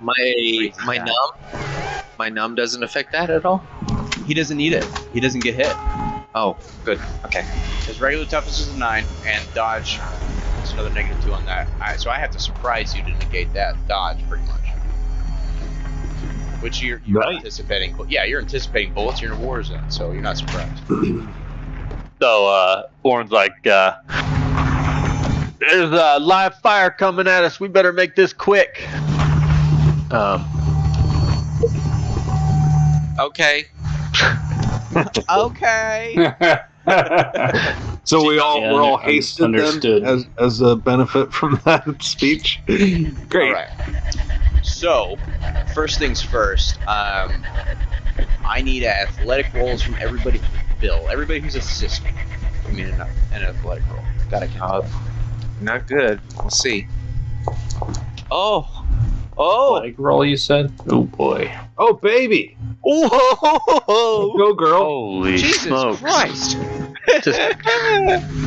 Unfortunately, raises don't matter in an aid, but my God. Oh. Sorry, I can't find my athletics on my sheet here. Oh, there it is. Rolling Look at that. She got Oh, like God. 3 races.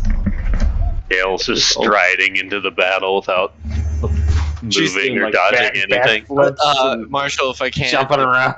if any one of these gentlemen around me, my posse members, have jerky on them, I just take it and start chewing on it while I'm holding with one hand. The cargo. Still I standing. For I was some reason, imagining- have jerky right now. I was imagining Gale takes the box of dynamite and spins it on her finger like a Harlem Globetrotter, and no. Buck and Caesar, would you like to use a chip? Yeah. Sure, why not? Because I got a bunch now, so. Yeah. So I reroll? Yeah. Poor Caesar. All right, Old there man you go, Buck Buck. still fails. No, you succeed. Oh, really? Four, Okay. four higher. Always, well, not always, but normally 4 higher is what you need. Yeah, Gail's still just standing upright, chewing on something. Heals. Alrighty. Stole Bill, Buck's bottle of whiskey. Bill, you're going to get a +3 with these assists on the first round That's here, true. right? All right, I Deal you a will. card. 3 is not an option. We can do +1, +2, or +4. I don't know why. Manually That's enter. just what the character sheet says. You can manually enter. Where do I do that? In the value, just right. Oh, you just type it? Okay. Yeah. In the modifier section, right? Yeah, that does allow you to type it in. All right. And then you're dealing me a card, which Yeah, that's under the card tab. You should see Bill's hand. I do. And Okay. you're about to see a Yeah. card pop in it. Maybe. It's structured strangely. Can I give him my the adrenaline rush Joker that I got? No. Don't forget about All that, right. though, as soon as you draw an action card. I see the card that you have dealt me, Marshall. What'd you get? 3 of diamonds. Beautiful. All right, so go ahead and make your first athletic check with +3. All right, here it is. You all begin drudging through the water. Success. All right, you guys start getting waist deep in the first round. It's a pretty fast stream. You hear the gunfire over. You guys swear you could smell burnt gunpowder in the air right now. So you hear the cries of war above you, and just trying to maintain. All right. We keep on keeping on. Next round. Go ahead and those assisting, give me another athletics. Can I blow on my digital dice here? That's too You easy. guys, so Ryan, you guys are in the North. You roll physical dice, huh? I think I was Well, you guys roll dice. John, the GM, rolls physical dice. Surratt and Meg roll physical dice. And then Wesley and I roll digital dice. I might start rolling physical because a lot of my shit's hidden anyway, and that'd actually make it more convenient for me, so I could keep it on public on the VTT and then roll my hidden in real life. Those are some bad rules. Thank you for pointing that out. Warren, success. Caesar, success. Gale, Buck, do you want to use a chip?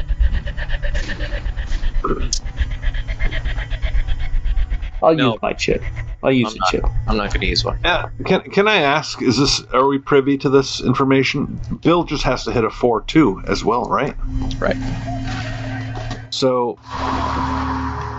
all right. Well, I appreciate you guys assisting. Remember, if he really fail, we may just all be dead. Does that count for all of us, or just Bill? That's a big old box of dynamite he got right there. All right. So, like, if I critically fail, I fall into it and we all blow up. No, you don't. Your failures don't really matter. They just mean he doesn't get the plus. All right. What you get from that? +3 again. Buckskin. I spent a chip for that. Yeah. So +3 again. +3. Okay. Let me deal you a card. Yeah. No whammies. All right. 8 of diamonds. Nice. All right. +3 to this roll. Rolling my D8. Oh, shit. That +3 actually got us through. Yep. I needed that +3. Thanks, guys. And, nice. All right, we're halfway there. We're halfway there. Everybody all together. Please, everybody all together. Thank you. Living on a prayer. I don't know. Buckskin can't hit them high notes. That's okay. I think you did it. He's still handsome. Somebody's about to get fucked. Oh no. In a good way? Or like... Oh no. Like, oh god. You're fucking fucked. Bill. What is... I'm sorry, Buck. What is your toughness, sir? Oh shit, it's 10. Damn, you tough. I rolled a 14 on Okay. Well, on your attack or your damage? damage. Mm-hmm. How about that attack? That's a little shake with the wound, unless you want to soak it. No, I'll take it. You okay? He's currently ignoring 2, so he can get shot one more time if he wants to. Is that a wound? You're shaking with the wound. Shaken with a wound, but not stirred. That never gets old. Oh, by the way, we sneak Kate while we're carrying the dynamite. My wound. I checked wound or shaken. I'm sorry. I checked shaken, but it unshook me. It removed my shaken status. Last game because you guys got fucked up pretty bad. Does it show shaken for you? Not stirred, but just shaken. No, it does not for me. Okay, well I'll uncheck it. I feel like the VTT statuses and maybe the character sheets are out of sync. Now it shows you shaken for me. No, I have to uncheck it on my character sheet for it to show shaken. You know what? Here, how about this? Let me look. This it's probably because I set you as shaken myself one time, and that might have fucked it up. Let me unshake you. Yes, please unshake me. and now check shaken yourself. Okay. That fixes it. There we go. All right. Yeah. All right. Cool. So just for notes, I believe. Never mind. You guys see Buck get shot in the shoulder. I just grit my teeth and bear. I've been shot before. Just keep going. All right, next round. 2 more to go. Total 4 rounds here. Everybody give me an athletics. You've been shot. Not the first time, not the last time. Just keep going, unless we want to explode here. Shaking is that a negative really to? bad. Is that a negative to rolls? Yeah, that just comes with it. Does? Okay, so I don't have to add anything. Yeah, my athletics is just a die 4. Shit. Well, you ignored your wound, All right. so you succeed. So Wait, you're numbed. You're numbed, actually. Oh. Yeah. So All right, so it's still a +3 for me. So it's a 4 then. Unless, I guess. well, yeah, unless Gale wants to use a chip. Let's do it. Well, wait a minute. So I mean- you have to remember you could still get a club, and which give you a Okay. -2, Bill. Okay. Yeah. All right, +4. Wait, right? Are we? Yeah, +4. I'm stupid. Let me deal your card. Dun, dun, dun. 7 of spades. We're looking good. All right, +4 to this roll. Right? +4. Yep. All right, here it is.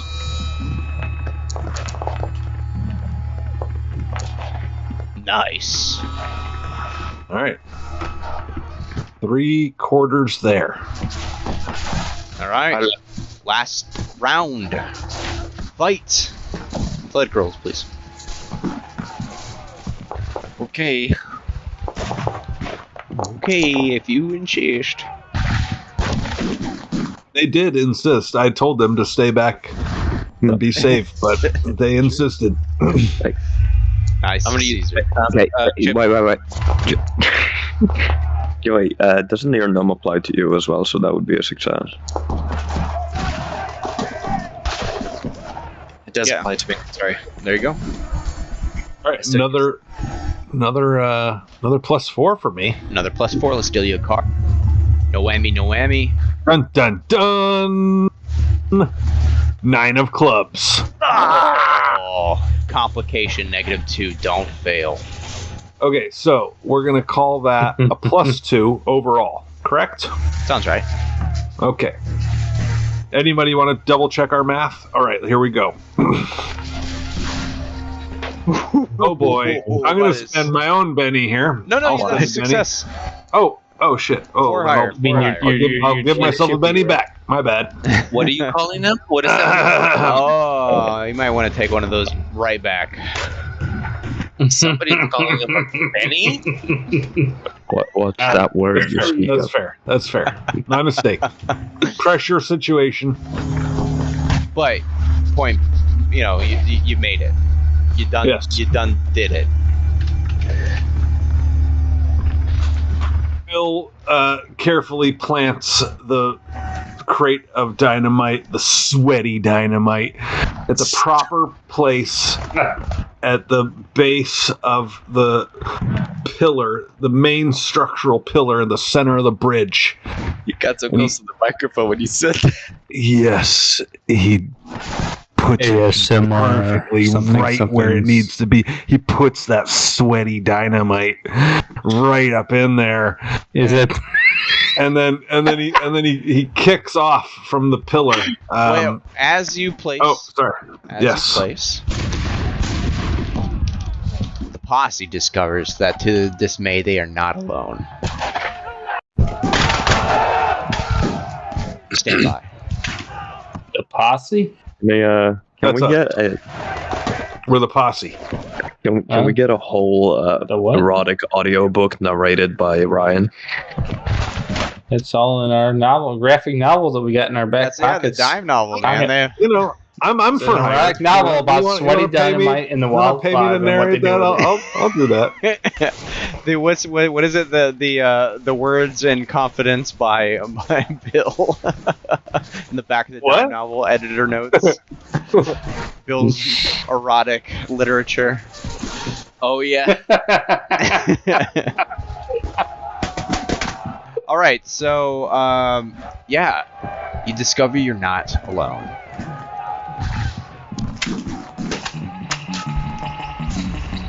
as a monstrosity, seemingly dormant in time, raises from the street, revealing itself to be a horrible Grom, is what it's called. One second. So it's like a noob surfer? That's what we call them in California. You call them Groms? Yeah, a Grom is like a kid who's trying to surf and doesn't know what he's doing. Well, this is significantly You can't even ride that board, bro. This is more horrifying than a surfer. That's what it looks Oh like. To you. boy! Holy You shit! were wondering where all the bodies were, Bill. That is some Delta Green shit right there, man. I kind of. Look at all them guns. Holy fuck, how many arms they got? 1, 2, 3, 4, 5, 6, 7. A little thing to note about the name, real quick, for me. Grom in Polish means lightning bolt, but it can also mean a large wave of enemies coming at you. So that's funny to me, considering that's an amalgamation of multiple bodies. Yeah. Do we need to? That's an L, a glom. Okay, so like they're glommed together. I'm sorry. Well, In surfer lingo, it's Grom, Grom. That's what I heard. I don't know. It may have something to do with that, Nico. But glom, it's called a glom, and it's actually short for a conglomeration. It's a group of corpses that join together into a horrifying mass, and It's like a rat cave. Corporations. Yeah, rat cave. Right. All right. So I see a pistol in there. So they do have ranged combat, and we got knives and hands and teeth, and all right, it's scary. He's got a gun.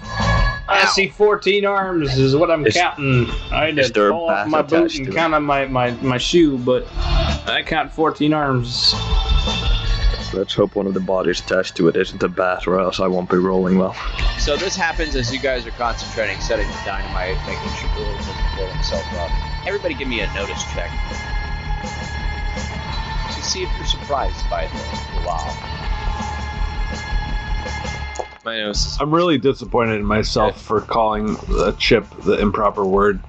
All these sessions have gone by, but heat of the moment, man. It just happened.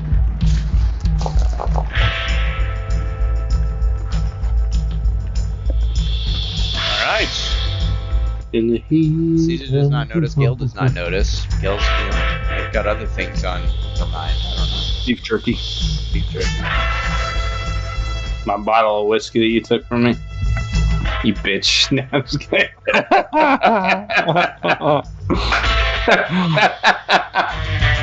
So, Bill, there you are. Lauren, where you at? I know this song. No, you don't. My favorite. I've heard it countless times. My favorite one, dude. Boom, boom, boom, boom, boom, boom, boom. So says running behind. Are you just happy to see me? No, I'm just kidding. All right, so this is a surprise round. People that succeeded with their notice get to act. Everybody else has to wait for the surprise round has completed. Bill, on top of the stack, let's get the fight going.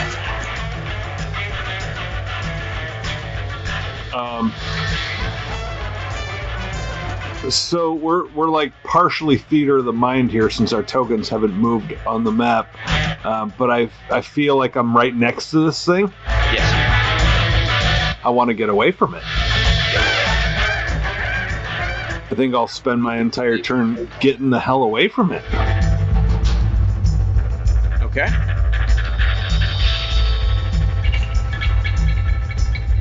In your turn, you get away from it. Oh yeah. Let me pop out. Why don't you roll for posterity? Go ahead and roll your run die. Run die. Which would translate pace. Okay, we're getting there. All right, there it is. Nice. That's how you basically double. Very good.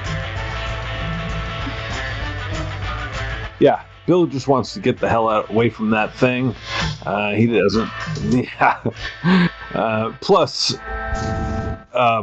that thing is right next to the crate of dynamite. Is that correct? It's right by all of you and the crate of dynamite, right? Oh, we're all right by the crate of dynamite. Okay, well, yeah, you shit. were like just planting it as this thing emerged. Makes sense. So, I believe we all want to get away at this point, but that's my turn. You guys do what you want. Buck, what do you do? I'm going to attempt to get away as well. Now instead of Buck. In the initiative, right? Is it always been that? I only see 3 of us and a glom. Yeah, that's what it should show, but it says your names instead of your character names. True. Anyway, I don't know. But I don't see Nico, and I don't see BRINEY. No, I do see. Oh, okay, my bad.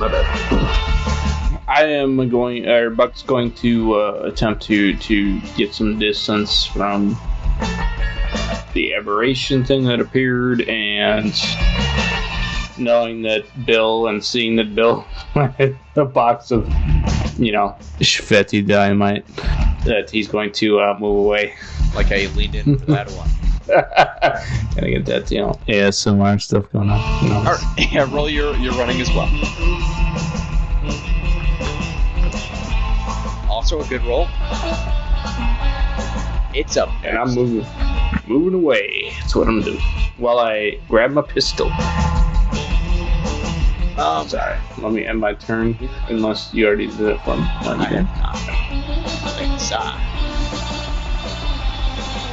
Alright, so I need to zoom the stream out. I want everyone to be able to see that pretty well. Another thing. Bill, you're the closest thing to it. It's going to try to keep up with you. Wait a minute, I dispute that. I double moved away. Nobody else double. The guys who didn't get the surprise round didn't double move away. You know what's fair? I mean, I'll take it, but no, would I get the surprise round? So I would double move as well. You did. Well, you didn't double move, but you did. You already ran away. Okay. All right. Just checking. Buck and Bill left the party behind. Good luck, y'all. No, I moved away from the dynamite and the monster. I didn't leave the party behind. They just didn't make their notice checks. The fools.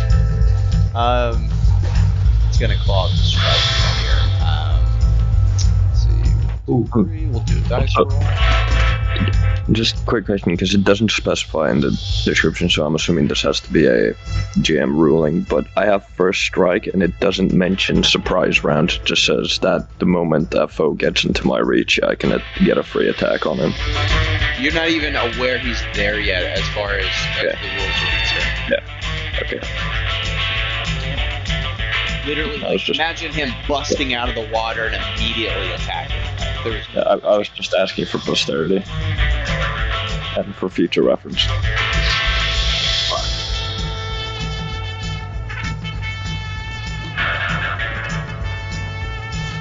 And actually, you're the one on the list, Caesar.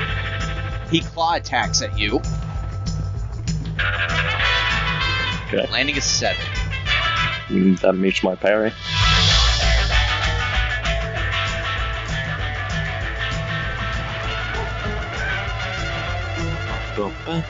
Damage being 10. That meets my toughness. Alright, you are shaking this shit. Now, let's see here. Why are you there, Pillow? Go away. Why is Gale there? Oh, sorry. I just wanted to be a part of it. I just want to be included. I just want to be a part of it. I'm a part of the story. Boring. If this gets convoluted, I could definitely set the battle map up. It just, with one enemy in a small space, it didn't seem necessary. I'm going to retreat as well, seeing everybody else run from it. Okay. So yeah, you'll open your character sheet up and you can click on your pace and roll that die. All right. That will be how much extra you move in addition to your base. I'd like to point out that in my local area, a Grom is a young snowboarder. So yeah, grommet, right? Short for grommet. I think so. Yeah. Cool. All right. Sorry, I'm rolling. All right. It's 11. You guys, all three of you get a good distance. All right, so we're gonna start the regular round now. Surfboarders, snowboarders. And with that, now that everyone is realizing the horror before them, the initial shock is gone, give me fear checks. Well, hell. For everybody? Everybody. Everybody. Also, Let's ignore remember my -1 there, so. Yeah, Sean, remember Yeah, my adrenaline that I got from the last match. Noted. I forgot to click the -1. I got the joke, baby. I'm just not gonna roll you, new main. Yeah, fair enough. Well, you and Gale got a Joker, actually. Y'all. Okay. Oh, we both did? Oh. The power couple begins. Oh my god. So we have to split it? We decide between us when we want to go. Joker allows us to go whenever we want. You go before me. Well, I'm not going straight. All right, Okay, I'll go before you then. Don't Yeah. worry. So I get to go now? You get to go whenever you want. You don't have you don't have to go now. You go when you want the initiative. All right, I'll choose to wait. Chooses. Wait. Wait. Wait. I want to wait until H. everyone else is away from this thing, since I'm the melee character, since I have a parry of 7 here, so I have the highest chance of not being hit by this thing. Gobin? Also, I'm a pair of 7. I'm gonna attempt to remove my shaken status. You here. ran away. Yeah, you should have gotten a prompt, right? Does that work? Everyone should run away. Yes, yes. The pile of I'm gonna dynamite remove and my the monster. shaken. Let me just attempting make to that remove clear. shaken. Now, let me double check something here. Bear with me a second.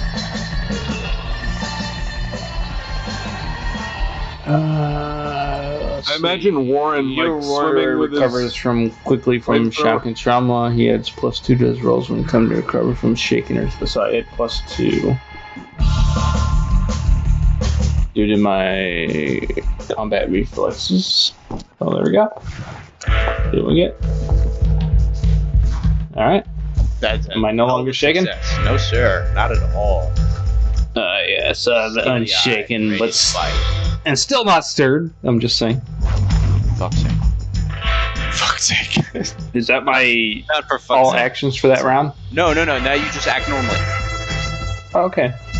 Well, I'm gonna Make sure shoot you this fucking unclick creature. shaken because that might fuck your. I did unclick it. Still shaken. Oh, I don't know. I did unclick it. It does show shaken still. I Shaken got for Right. Scar, baby. you. Thank you, sir. And the only gun I got on me is my my revolver. So we're gonna shoot with that. My Colt Dragoon. At the creature, which I didn't target because I'm sorry. The game is currently paused.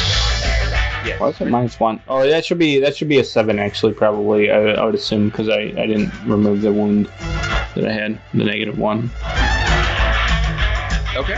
I mean, you need a 4 higher when you shoot, so that hits. Okay. 2d6 + 1. Ignore. Tell you guys right the off war bat, toughness ignores. of 9 you need to be when you shoot. Yikes. And that's not considered a raise. Is that correct? That is a Whoa, plus raise. raise. You Nice. get 4 over 4, you got a raise. Ooh, girl. Oh, I'll blast him. I started blasting y'all. And then I started blasting. I see John has enough alcohol in him today.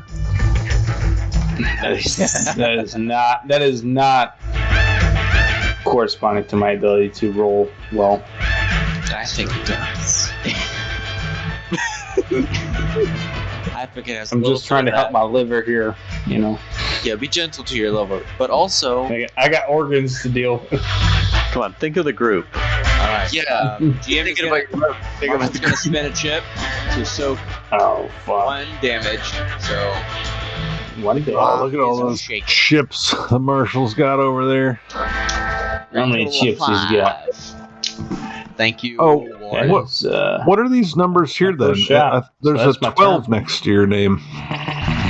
That's how old my mental state is. Oh, Well, the Okay. rest of us are 3, 2, and 1. I don't know what that is a chip down. See, Yeah, it is. Why does yours change? I don't know how. Oh, that's the turn order. That's the He's turn order. dumped a bunch of chips. There you go. Now it is accurate. All right. Now four years old. So, can you give us a description, theater of the mind description of where we all are in relation to this glom? So we'll say at the pillar of each point. Now you didn't really have to worry about this because you stacked the whole muggle load right in the center. Yeah. Otherwise, you know, your military expertise, you would have known you'd have if you had smaller loads, you would have had to distribute them a little bit. A load of 40-something sticks of volatile dynamite, though, is enough in the center to drop the bridge. Anywho, so at the base of each pillar that's holding the trestle up, there's a little bit of land, and then you kind of go down into the stream that gets about up to your chest. You are the furthest away from the dynamite and the glom currently. All right, so that's good for me. In whatever direction you so choose. Yeah, probably back to the Wasatch side, which is in the direction of our herd. But more importantly, who's close to the glom? If, say, someone were to shoot the dynamite, those who are still near the glom are those who haven't had really a chance to run yet. So that's Caesar and Gale and Warren. You moved away, right? Yeah, just Caesar and Gale. oh boy. So I mean, if you blow it up, you don't really lose much. Ryan, to make your decision easier, since I have the Joker, I'll jump in here to make your decision easier, so you can shoot it if you want when we are away. First, I need to do my spirit roll, don't I, to remove shaken? Yes.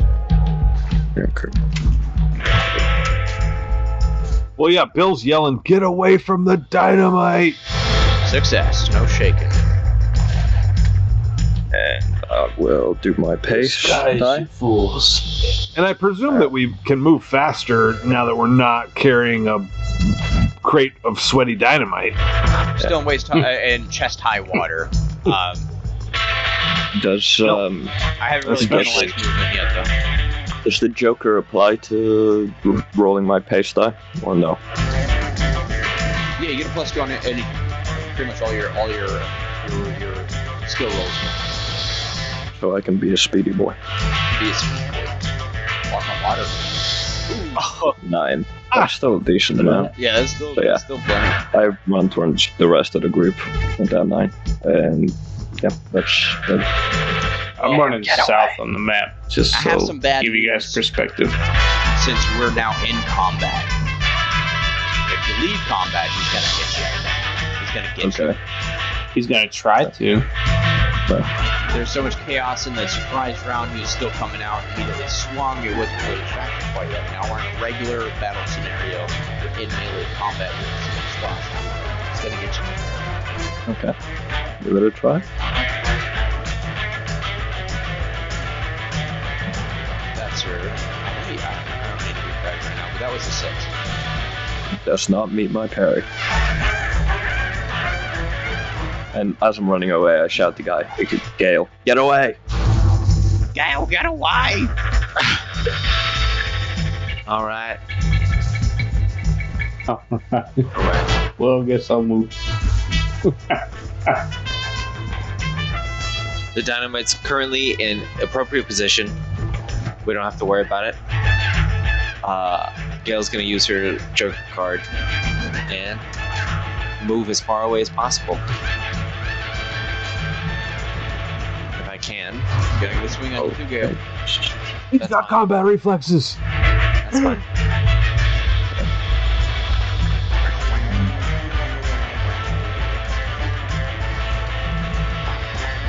My roll sucks. That was for what exactly? That was the hit you anyway. Yeah, that doesn't hit. So you go ahead and roll your running roo there. Which is going to be my athletics, agility, Pace. pace. Oh, whoa. She don't have that. Everybody got that. Everybody did. Oh, right. Sorry. And add the +2 from your Joker. So 12. That should factor hers in since she's actually got it back there. Then in that case, Joker doesn't count for running. It didn't factor it in for her. Yeah, my pace is 6. I'll stick to my guns and still say it does. I'll check it later. All right. 12. That's her way. It's her running away. All right. Bill. Okay, all right, so the dynamite is placed. The monster is adjacent to the dynamite. Absolutely. It is shitting on the dynamite as we speak. And the entire party has successfully moved away. Roll, you know what, give me another battle. For our, what is it? What is the skill of battle smarts? Yeah, let's just battle. Okay.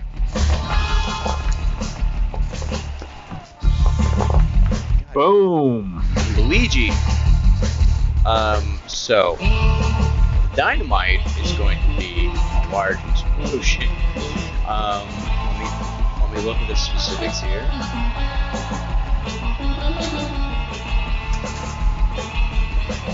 I didn't realize that we were up to our chests in the water, so if I may retcon this small thing, the gun belt came off the hips and got put around the shoulders. Absolutely, yeah. Drawing a weapon and putting a weapon away is a free action. So, you know that everyone needs to be 12 spaces away. And how many spaces away are we? Not everyone is 12. Caesar's only 9. Gale is out of range. Let's see who else. Caesar's in range. Scrolling up here. 12 spaces accounts to how many? What you rolled on your run. Warren is just barely in range. He got an 11. Buckskin's in range too. He got a 9. Bill, you're good. You're almost out of range, but not everybody is. All right. Bill's not a great shot. And then it's the monster's turn. And then it's our mad scientist's turn. Call that metagaming if you want, but I'm going to take the shot. You metagame what? What? Call it battle smarts if you prefer. Fair enough. All right. Bill pulls the pistol. Right at his collar. And he just pulls it. Aims it. Non-mechanical aim. So shooting +2 of a non-moving target. All right. Here it is. +2. Factored in. Here's the roll. Oh shit. Boom. Yeah, so Bill, you pull your gun out, aim, and strike the dynamite dead on. Oh. Kaboom! Fuck, dude. Wow. Even the audio. I love it. Some folks. You guys will be fine. You guys will Some be folks okay. may want to start rolling their soak rolls.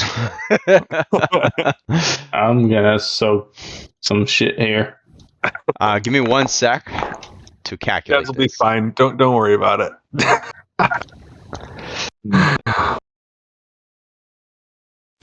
Stand. You know, the flip side, it would be me waiting, not doing anything, and then that thing gets to move away from the dynamite.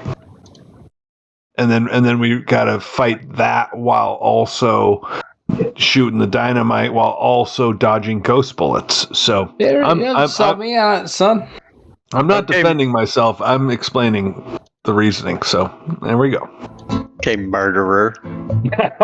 We'll play Bill's theme while I figure this out. Oh, that's a good song. Do you recognize it, Govan? So jovial. Yeah, it goes like this. It goes, I done shot the dynamite and it blew up. Nailed it. I love that. I chose this song like 3 weeks ago, but how did I know the dynamite? The lyrics are so specific. I want to hear more. What's the next? Second verse. Yeah, What's next his lyric. verse? Next lyric. Who does anyone? Who did I say was still in range? If anyone could do me a solid there. I was out of range. Warren, me, and You Buck. said, yeah, Buck was in range at least. That's the only one I heard. But Warren, me, and Buck. So Caesar, Warren, Buck. we're all fucked. No, you'll be fine. We'll be fine, he said. You're chest deep in water. There's an explosion. You just duck under the water. You're good. That's all it is. It's fine. That's all it is. Minecraft. Yeah, I don't you think know flags Minecraft roll. rules?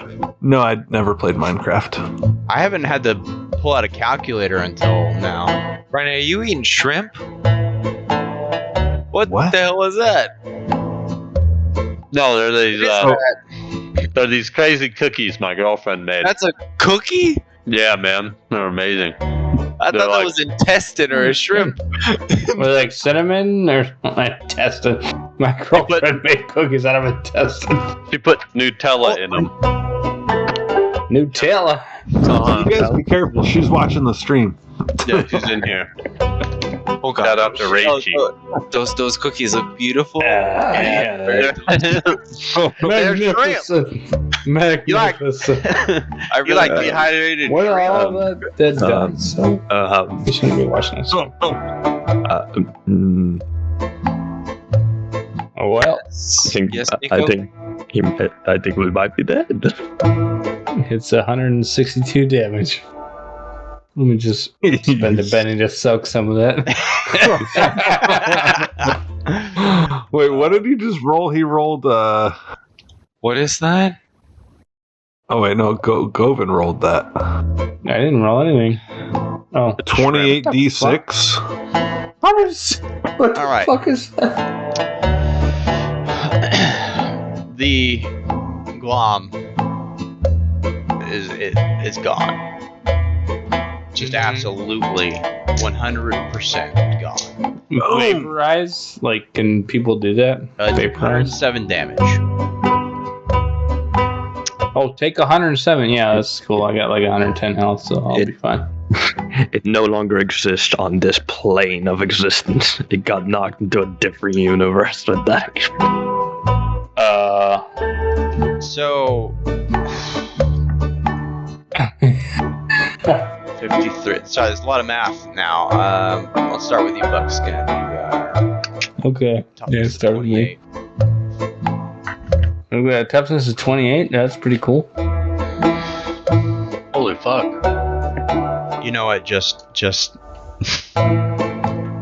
What was 10? if you don't want to die, the three of you, you have to have 3 chips right now.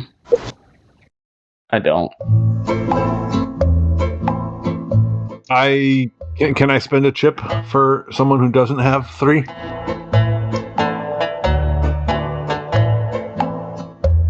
The initial rule is you can't spend chips on each other. Right. Now what we can do, maybe now that the player has seen what this might result in, Bill probably knew what 40-something worth a box of 40-something dynamite would do when you're only 26 yards away from it.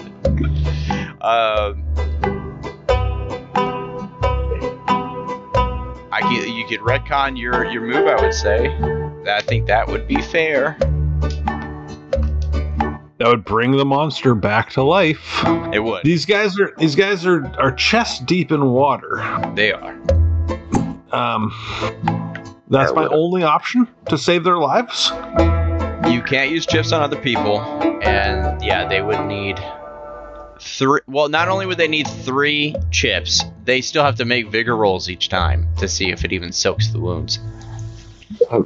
Well, I don't think... Do we need 3 chips? Because I know if you roll a raise, I think you can soak 2 wounds. Well, then, you're right there, yeah. We can still try. You can raise. So there's a gamble. I'm happy to try.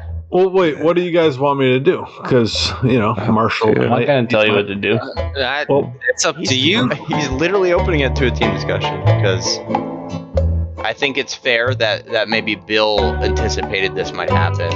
And maybe... So Bill call, maybe ahead of your shot, you say, should I take this shot? Or something like that. Exactly.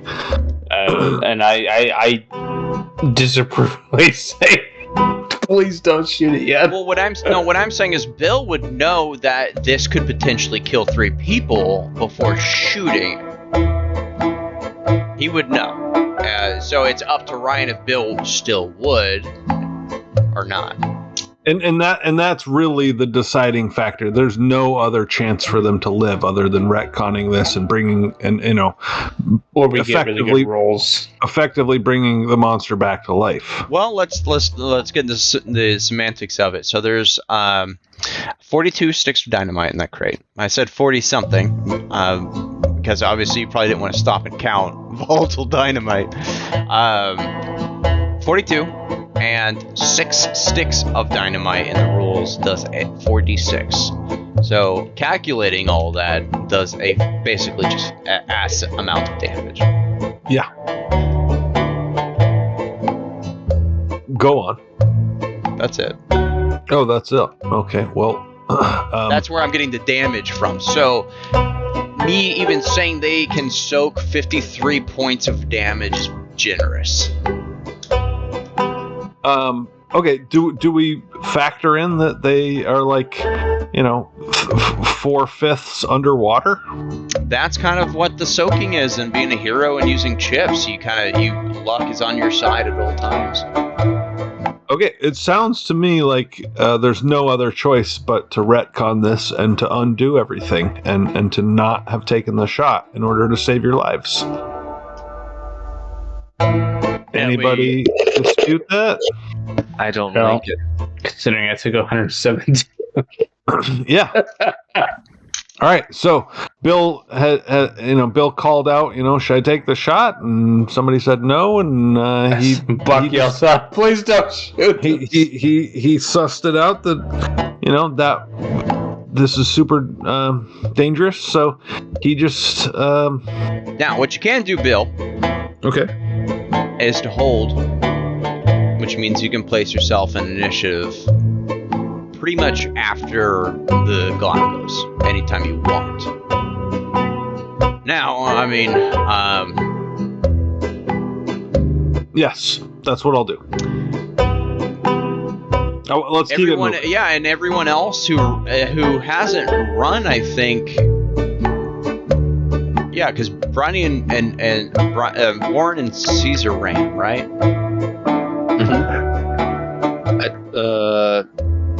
I did as well. I think everyone has run at least 9 spaces away. Yeah. So I guess, yeah. That is what the glom will match. And whoever is the first on my chat here, that is 9, is going to get attacked. Caesar. I would be me. Go ahead. Get my parry, baby. This monster fucking loves you, dude. Well, who doesn't? Good question. Who burped? Who was it? I gotta call it out. That was me. Let me go to the restroom real quick. Let's I get improved a spicy. bit, though. I'm gonna do a multi-action for once as a GM.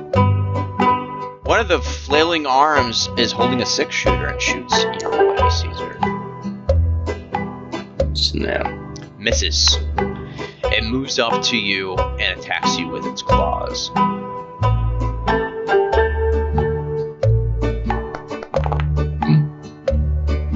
Misses. It only gets that many attacks. It's got like so many arms. I know, right? I mean, like, come on, dude. We had a statue with 4 arms and it was just going to town. Let me continue. I'll double check his abilities.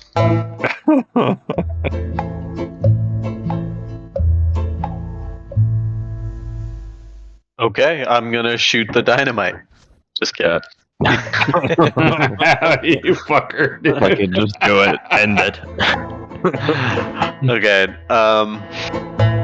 I will move 6 spaces away, putting me 17 squares from my original location.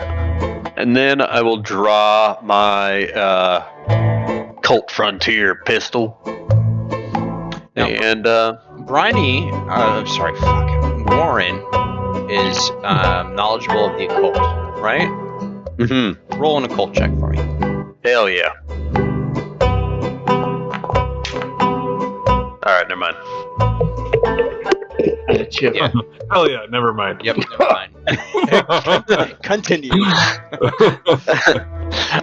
Can I draw and shoot, or is this a fighting for my life in the river type situation? You can move, draw, and shoot in one turn. I'm gonna try and shoot this freak show. Now, something we had to kind of get hammered out. That's kind of an important mechanic in the game, by the way, is multi-actions. So you can shoot multiple times around. Well, it kind of depends on your gun, but a 6-shooter you can. So if you want to say, I want to shoot twice, you have to say that before you do anything. You will get a -2 on both shots. If you want to shoot 3 times, you have to say that before you do anything, and you get a -4 on each shot. Can I click this double tap button to achieve that? Or is that... That's an edge. Okay. I'm just going to draw my 6-shooter and take a shot for a regular shot. Okay. That's Right. Damage roll. Sorry, I should probably take this fucking music off now. I love that music. It's good. It's Fine. good. I shoot him for 9 damage. All right. So I moved away, drew my pistol, and fired. All right. You land your shot in, and you hear a horrible, multi-voiced moan as you land your shot. No. No. So only Caesar is now in range of the dynamite. No, Buckskin is as well. Oh boy. And Caesar already went, right? He's out of. I left him Yes. Yes. It's right. Are you trying to Buckskin, kill copy. me and just me here? I was moving if you away. didn't say anything, I was about to give you a free turn, actually. Buckskin's gonna use his pace. Well, can he? So let me ask you, Marshall. Can he use his pace, move away, and then shoot without penalty? Were you at 9 spaces away? I was at 9. Then no, he's gonna swing at you. If I move, Yes, whatever, I'll take it. probably was. So here we go. Ooh. Yeah, I'm gonna spend a chip on the Wait, hang on. What the fuck was that? What you rolled running and Oh, so you I rolled my running. 7 spaces. That's your normal pace plus what you roll. You're supposed to go for your fighting skill. Can I get my chip back? Yeah. If you want to keep the 7 spaces. The Glom swings at you and hits 7. What's your parry? 10. Oh no, sorry. 6. It's 6. It's 6. My parry's 6. So I got 2 ones. I haven't rolled the damage yet. Oh. What's your toughness? Because that's shit. Whatever.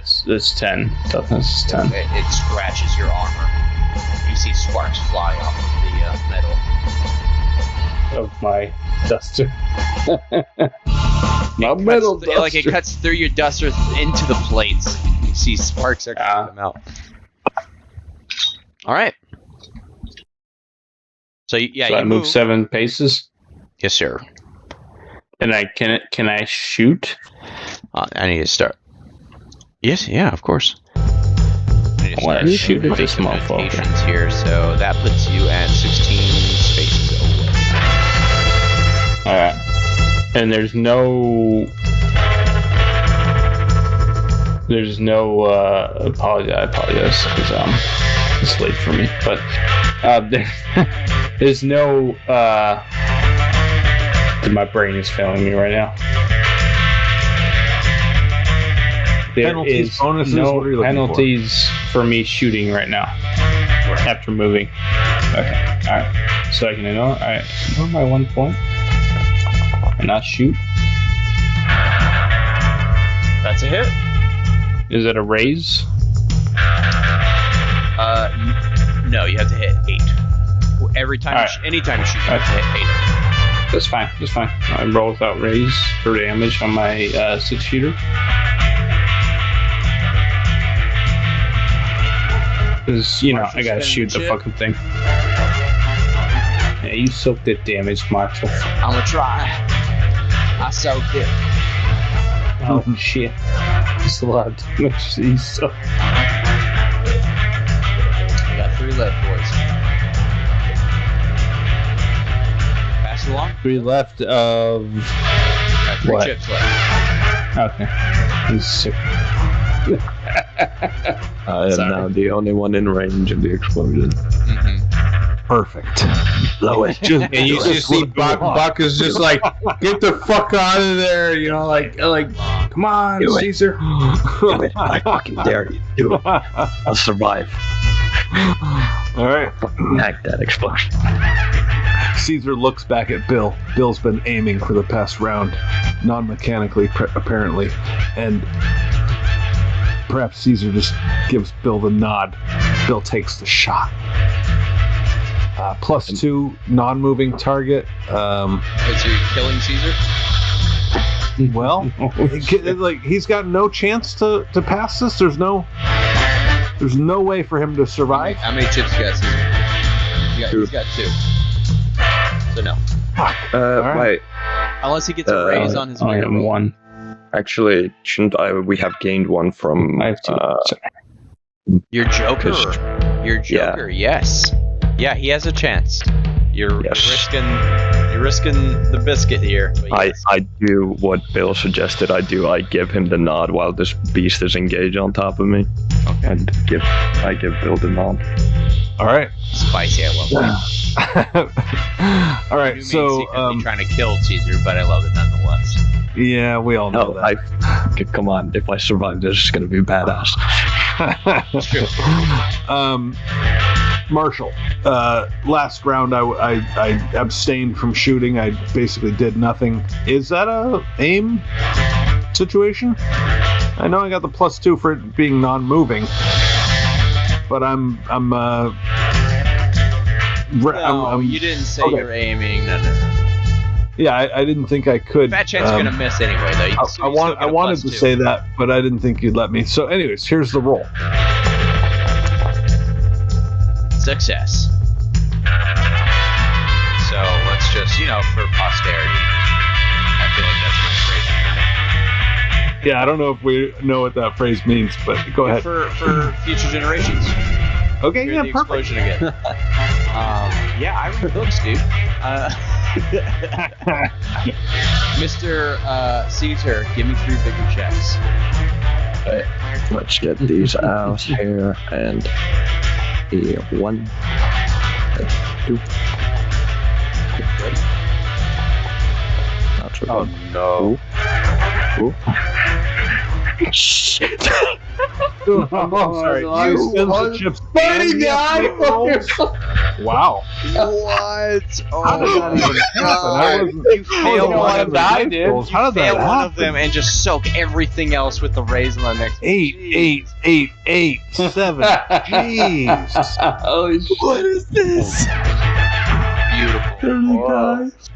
So again, I love these. You know me, I love slow motion shit in my movies. Bill, you have your pistol raised. Caesar gives you the nod in slow motion. You pull the trigger. The muzzle flashes. The dynamite is struck. An enormous explosion happens, and with the heat on Caesar's back, he dives into the stream under the water, and you get a 1990s action movie kind of shot where you see him doing a swan swim under the water with fire going above the water over him right now, and he lives. What the fuck? Beautiful. We are out of combat as the glom is gone from existence. Is that the highest roll we've had as a player? Because I don't think we've ever I think so. No one's had anything higher than that, dude. I think that You better is screenshot that shit. I think that's earned Bill's theme once again. All right, Bill takes his he holsters his pistol and holds his 2 pistols on the belt above his head and just back floats and just kicks back to the shore. I think Buck is giving Bill celebration. kind of an evil eye, you know. It's like, what the fuck, man? After the flames and debris flying everywhere comes down, Caesar just surfaces and takes a massive breath, just like, okay, that was awesome. Gale is on the surface of that water, but she's just face down in the water, just not dead, just floating. Dramatic. Yeah. Inhaling water. She The just bridge collapses dramatically into the river, flooding both banks with timber and debris. When the dust finally clears, a profound silence has finally fallen over the battlefield. The ghosts look curiously at the strangers as you kind of finally go and focus kind of at that scene in Lord of the Rings when all of a sudden all the ghosts are around them at the end of the battle. All of a sudden they look at you, then almost as one they lay down their arms and fade from sight. The canyon is now open to passage. And it's quiet now. It's quiet. Just as this happens, you see in the distance the herd has caught up. You see Sutter and Abigail move up. Abigail jumps off her horse and runs up to y'all, and still kind of in the stream, you know, thigh high. She just takes off her hat and just looks at y'all with a blank stare. Well, that was something. Yeah, you're telling me.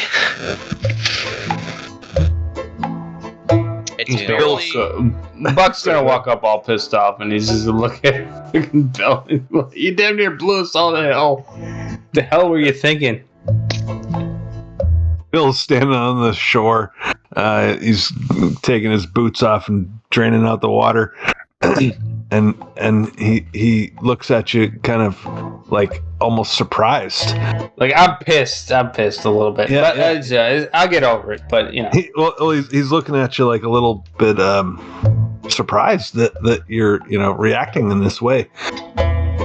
And he's like, "Oh, I'm sorry, Buckskin. I'm sorry. I thought it was the right thing to do." As he's just dumping out a boot full of water. I'm just walking away. And he's just like almost reaches out to you as you walk away. Oh, that's so sad and sweet at the same time. Caesar waddles onto the shore and just falls back as if he was drunk, just like, I'll I'll just lay here for a little while. Give me a Caesar should moment. have died so many times over. My God, that is a unlucky hombre. Gale wanders onto the shoreline, squats next to you, Caesar, and puts a cigar that she took from the gift that you gave to Damien, puts a cigar in your mouth and lights it and goes, pats on your forehead. Good job. That was pretty impressive. I'm gonna go puke my insides out. Yeah, you do that. I might have to do that too. She doesn't even get far from you when she goes, "No!" Like just immediately, like less than 5 feet away from you, starts to like hands and knees, like spews chunks. What's Warren doing? Warren is standing in the shallows of the water with his pistol still drawn, kind of looking back and forth between the now shattered bridge and like the monstrosity of a creature floating down the river. He's looking at Gale as she's like vomiting in the water, and he's just like dumbstruck in the situation he's found himself in. How the fuck did I get here? Who are these fucking people? He's slowly holsters I'm totally his gone. I'm pistols. totally gone. Slowly holsters his pistol and climbs out of the river. Yeah, I don't know. He's just dumbstruck. It's like, I guess we can keep it moving. Gale from the ground, also the last reserve cigar, tosses it to you, Warren, and hands it to you. Goes, it would just like fucking like vomit spittling down her chin. It goes, "You gonna want to need that." Yeah. After Warren says we can keep it moving, Caesar tries to stand up and just falls flat on his fucking face a few times. And it's just like, Don't Yeah, slip give me- my vomit. Thanks, I'll keep that in mind. Just get it. Just breathe. You need some water. Breathe. And she Warren grabs the cigar and he looks at Buckskin in the distance. He's like, hey, wait up, Buckskin, hey. Nothing. I'm still going. I'm just pissed. I'm just walking away. I better see what he's doing. I'm gonna catch up with the herd. You guys just take a load off. I'll catch up with you later.